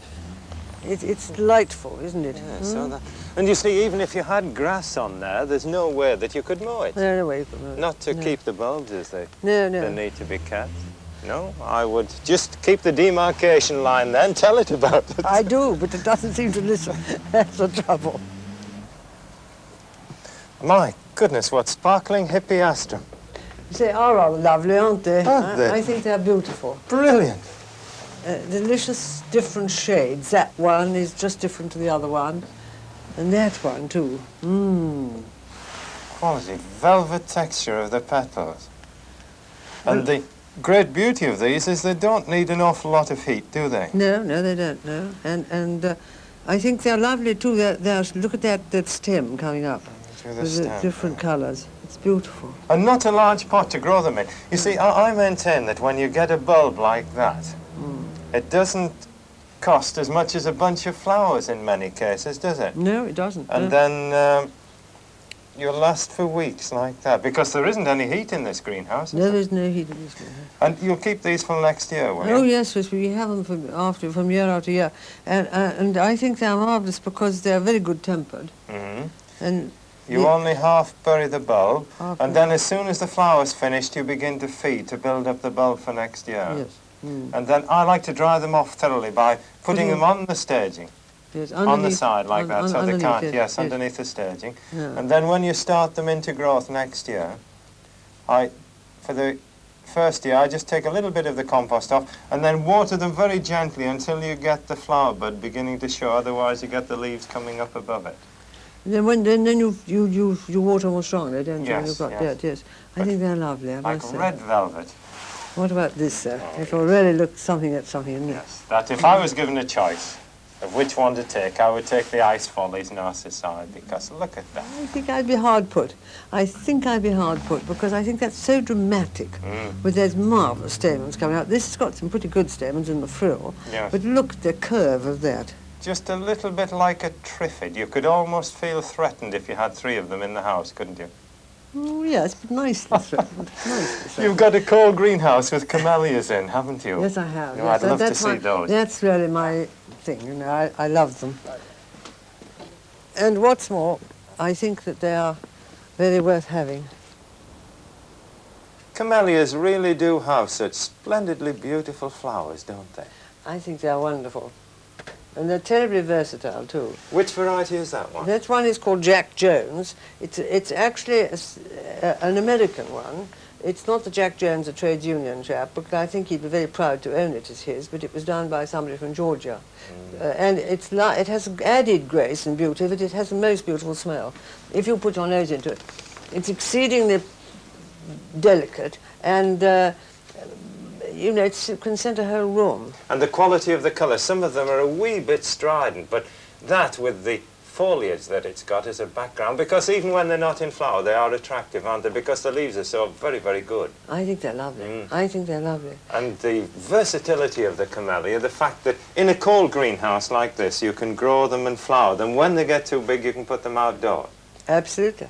Yes, I think the scented kind, which I go in for, perhaps smell more in the greenhouse than they would out of doors. Oh, yes, because the fragrance is Yes, enclosed, isn't it? yes. And they make such good pot plants, too. I think this is an ice cream carton, isn't it? Yes, it is. Yes, it is. I should have painted it black. I believe they prefer black. I can't think why they prefer black, but they do. And I must apologise to the plant, but it's a lovely one. That is the single flowered. I do prefer them. They have a quality, haven't they, that's so very close to the species.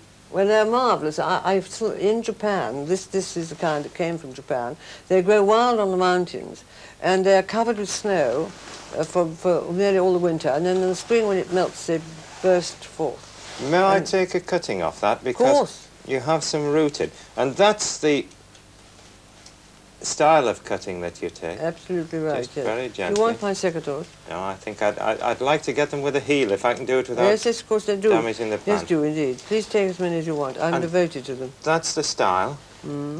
Nip the bottom leaf off.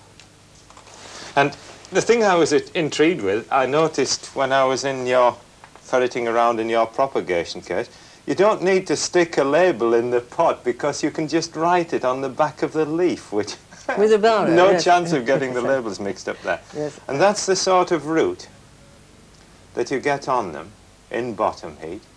But magic, isn't it? I When think you it start does do one. propagating Yes, fast, I know. I'll pop that one in a pot because Yeah. really it's much better tucked in than it will be outside. Just pot him up quickly. I'm going to pick up that one for you.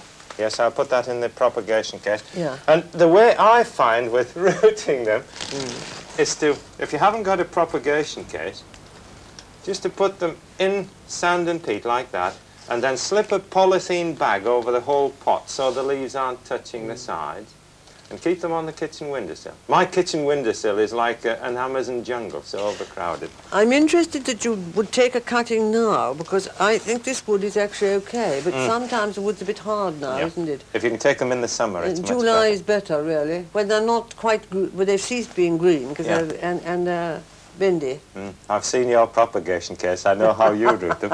This is a very, very beautiful variety too, isn't it? Yes, that's called sensation. Mm-hmm. I think well named, don't you? It's got a very delicate smell. Oh my, every fragrance is different They're all between different, these. they're all different. But when you get them matched against the leaves like that. People, I don't think, realise that amongst the camellias, because one sees the enormous ones or the other ones, you know, like there's one over there, which is immense, that there are, I think, 12 or 13 different species in the family of camellias. And that our tea plant, of course, and our tea Camellia comes from tea, yes. tea. And what's the treatment in here? Do you feed them at all when you've got Yes, them we inside? do. Actually, what we do is we spray them a certain amount in the summer. because That's they have to against be sprayed. scale and things yes, like and things that. like that. And also they like a sort of mist, you know, to freshen them up, because they're not out of doors. Like the monsoons, yes. yes. like that. And I use maxi crop or one of those things which is basically seaweed. Any of the seaweed The which seaweedy-based contains the trace ones, elements, yes. which they seem to enjoy very much, and sometimes a slow-release fertilizer. But you have to be very careful in a small environment like this that you don't overfeed, because you can get building up, you know, Yes. nasties. Toxicity in the Yes, soil, yes. and you get over soft growth. But they are beautiful. And they look just as well outdoors as well, don't Oh, they? they're lovely. Yes, they're lovely. Even in Jersey, you know, I don't believe you can grow cymbidiums outside. No, but look how beautiful they are. They are the most versatile plant, because they really are the house plant for the future, I think. If you have to give them a bit of room. But when you talk about outside, they can go out for the summer. They summer outside, Yes. under the trees, and I think they are lovely. Their ordinary name is boat orchid. And they are rather like a boat, aren't they? Yes, and the where the flowers are carried down the stem, it really is an arching spray, that, Yes, isn't it? it's beautiful, And isn't that it? one's called Sutherland. That one's called Sutherland. It's the first orchid that I was given some years ago, 3 or 4 years ago, and I'm very fond of it because it was a cross which originated from Dell Park. And tracing back how one ever became aficionado in a slight way of orchids, which is a very new thing for me, was the fact that I used to stay at Dell Park. It had that wonderful collection of orchids, and which had been the parents of so many of our most lovely orchids since, I think. And you were taken round and indoctrinated, and it's taken Well, I a mean, while yes, to it work was with. actually, funnily enough, it was one of those things that it was totally I was being polite to my host, whom I liked very much, and who was enthusiastic. And on Sundays, I went round with the head gardener, and he wore his top hat and a morning coat, and we went round. And then, you know, and I went as well, because I enjoyed it. I mean, I don't What say a it was lovely fun. way to be indoctrinated. Is that green goddess behind that? Well, I don't actually know. It could well be, couldn't it? It is so absolutely beautiful. And it's marvellous, and I think that's where the moths go, isn't it? with That's right, the pollinate? coloured attraction. Strange, you know, how green flowers should have such a compelling beauty. Is there any problem with watering or cultivation? Because this house is fairly cold, you know, the only heating is from the propagating case, isn't it? Yes, well, as a matter of fact, I have got those long bars, but I can't really afford to use them. Yeah. So we have a thermostat so that it can't fall below 50. Oh, that's not extravagant, then, That's is it? not extravagant, you see. And if we have very bad weather, I can put a bar on, but normally speaking, it's unplugged, because otherwise one has a sort of fainting fit when the bill comes. The bill comes in. And those can go into the house. They go into the house and they are wonderful. Survive quite happily, And they can't survive very, very well. And they last for weeks and weeks and weeks in flower. You're watering. What is the watering? You adjust it according to the need of the plant? I adjust it accordingly, and better to use, if you can, rainwater. And also not cold rainwater. Yeah. You'll put a little warm water in, because, I mean, I wouldn't really like a cold bath. No, you'd get it pretty smartly, yes. Yes, you know. And the heavy stems there, well, they would surely... they are, I think, are wonderful. The only thing you have to be careful with them is that they don't kink, because you don't get a kinky orchid. Because you have to be, you see, if they are too heavy, they fall over, and they get a little sort of bend, and the sap doesn't rise. Yes. And so you have to be very careful, but I do think they are absolutely beautiful. And dropping down to the slipper orchid there, that is a complete contrast, isn't it? That's absolutely so, yes. It looks like wax, doesn't it? Looks as if it's been moulded. And the very subtlety of those colours there. And they are very definitely houseplants, because I've grown them quite often indoors, provided you don't keep them in too hot, dry an atmosphere. Because that's one thing that orchids abominate, isn't it? Dryness of the atmosphere. Yes. You get red spider mite. The idea there is very good of putting them in a container too, and a little layer of moist peat in the bottom, and stand them on that. Yes. Well, funnily enough, I've got mine in gravel. Do you think I do better with moist peat? I do them with gravel and wet Keep the that gravel. moist, Do you yes. see? I damp the gravel, yes.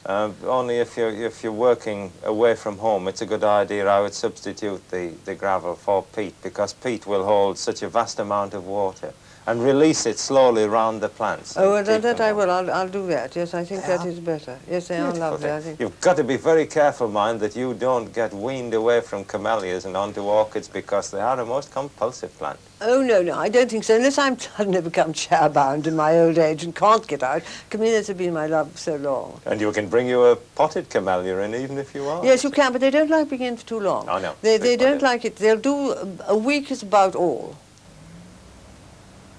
One thing you have got here is perfect drainage, isn't it? You can tell that by the way the winter iris are flowering.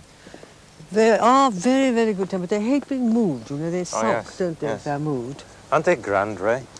Yes, really? they are grand, yes. How long have they been in flower? Oh, about a month now, I would say.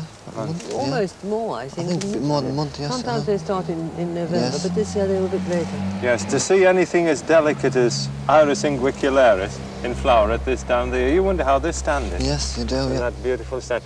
And you're pulling the dead out too? Yes, I'm pulling the dead out, just get them ripe. Let them ripe, you know, and stop the disease getting in, you know, because I think it does. Yeah, do you get any dead heading at all, or do you just let them drop? I just let them drop by themselves. Yep. Very pretty. I think they're lovely. They're lovely.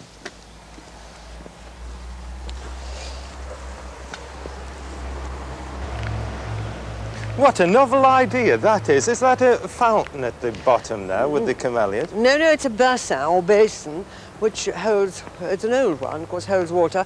And I first saw it when I was lucky enough to go to Japan, just after the International Camellia Society had been formed by our old friend Charles Puddle in 1962. And I thought it was lovely because it displays them so well. And also, of course, I had the great opportunity, whereas before I'd had one camellia, which I was very pleased with in Hampshire, when I lived in Hampshire, then I suddenly had the book of camellias, which are so many, open before me, and all the different varieties and how long they flower. You get some idea from that precisely how much form and shape and difference there is in the flowers. I think they are absolutely amazing, I must say. I like the small ones, as you know, and that little one that's whizzing off over there, and I'm going to bring back over here because he's so pretty. He's called an anemone flowered, and he's very like an anemone, isn't he? And he's called Jingle Bells. And then, of course, single ones, you know. How big does that grow? Well, he doesn't grow very big. He's a smallish bush. But, of course, you can control all that growth. I mean, say, you have to be brutal to do it, but you can cut them hard back. As long as you apologise when you're doing it, Oh, I always apologise. I learned that from Mr. Adachi in Japan. He was a great man. And he always said when he cut his camellias, he apologised to me. I can and understand I do that it too. I'm so sorry. I'm so sorry. And this one over And that one is called Tomorrow. That is tomorrow of today, you understand me, and that was tomorrow of yesterday. It has a very, very subtle variation of colour. It appreciably changes colour. You can see the veins in the petals, can't you? I think it's lovely. And this one is called Peony Flora. It's a very old one, which grows There's a lot in Jersey.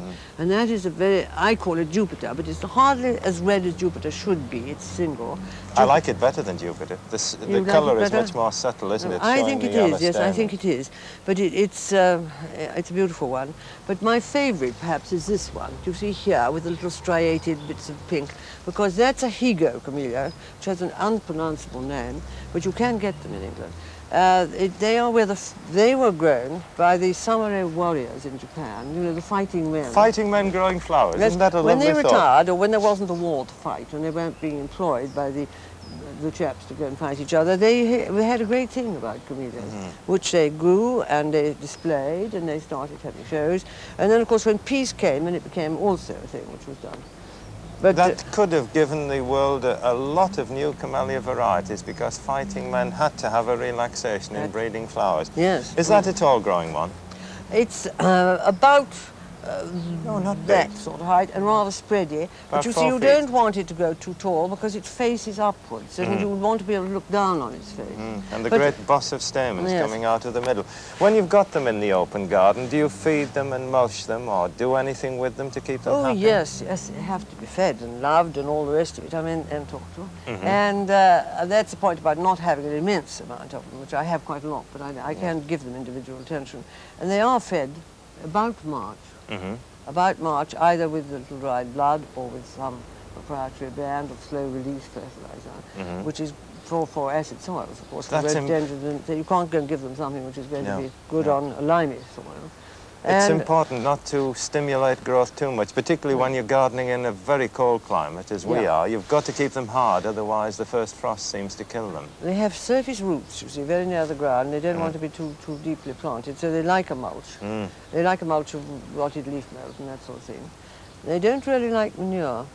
And the pink one there, is that donation? No, it isn't. It looks awfully like it, doesn't it? But it isn't. It's too concave and more like a water lily. Donation is the same colour, but a little flatter. But I think they're both what you call rose form. Yes, my favourite camellia donation. Thank you very much, Mrs. Lott Phillips. I've had a lovely time. The Camellia Society are coming here in April. If they enjoy the garden half as much as I've done, then they're going to have a very good day out. But the garden is open to the public, so anyone who wants to come can look round and see the camellias. But join us at Clack's Farm next week, when we'll be talking about choosing roses and sowing seeds, making you work for a change. Until then, goodbye.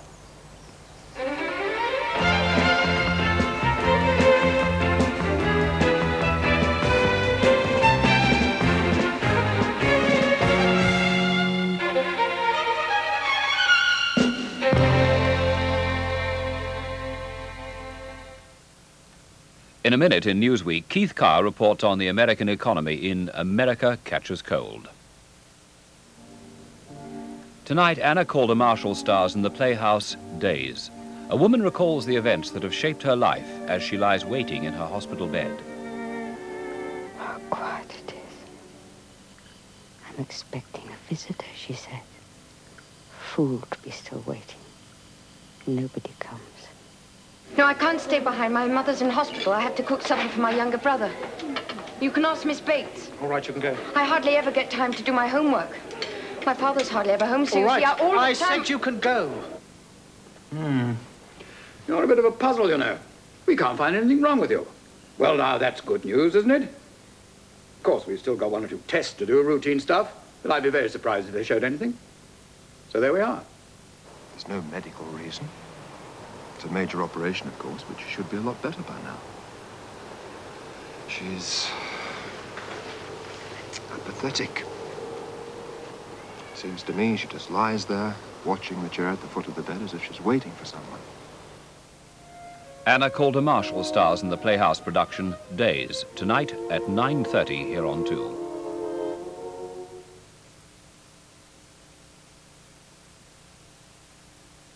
This is BBC Two, and now Newsweek.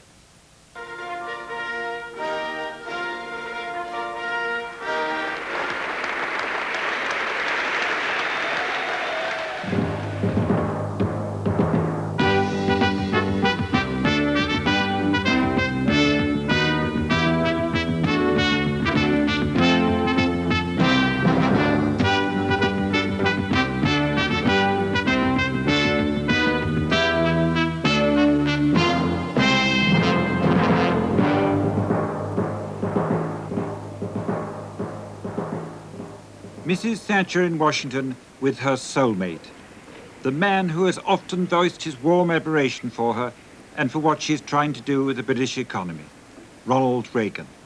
He, like her, has proposed the most radical economic shake-up in a generation.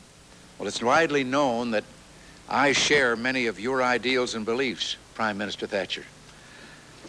My admiration for you was reinforced during today's productive meeting. I believe, however, that our relationship goes beyond cordiality and shared ideals. Good evening. Tonight, Mrs. Thatcher is in the second full day of her visit to President Reagan in Washington. She comes at a time when her host has led off fast with a national recovery plan to reverse America's combination of high inflation and stagnant growth. Mrs. Thatcher has been trying to do precisely that in Britain, with much the same methods for upwards of 2 years. As a consequence, she has been asked some anxious and searching questions in Washington about the more discouraging aspects of her experience. And only yesterday, the American Treasury Secretary, Donald Regan, outlined in some detail where he thinks Mrs. Thatcher's monetarism has gone wrong. Newsweek tonight is looking at how President Reagan is tackling the American recession. We have visited Youngstown, Ohio, to see what has happened in a traditional steel town, and we'll examine just what President Reagan has proposed in his first and radical budget. In keeping with his reputation as the great communicator, Ronald Reagan lost no time, once he had taken office, in letting the American people know how dire was the view he took of their economic position. It's time to recognize that we've come to a turning point. We're threatened with an economic calamity of tremendous proportions, and the old business-as-usual treatment can't save us. We were once the greatest producer of automobiles, producing more than all the rest of the world combined. That is no longer true. We once produced about 40% of the world's steel. We now produce 19%. This is Youngstown, Ohio, midway between New York and Chicago, a once booming American steel town with high prosperity and a high crime rate to match. Today, not 1 ton of steel is produced within its boundaries. Every mill has closed down. To us, in Mrs. Thatcher's Britain, the story is only too familiar. Antiquated machinery, foreign competition too strong, falling demand from an ailing car industry. Welders and blast furnaces filled what are now the vast emptinesses of these cold and silent buildings. It had been assumed that the steel industry would always be a safe employer, because, after all, was not steel one of the really firm foundations of the world's strongest economy? The fall, one after another, of these familiar giants came as a complete shock to Youngstown steelworkers and their families.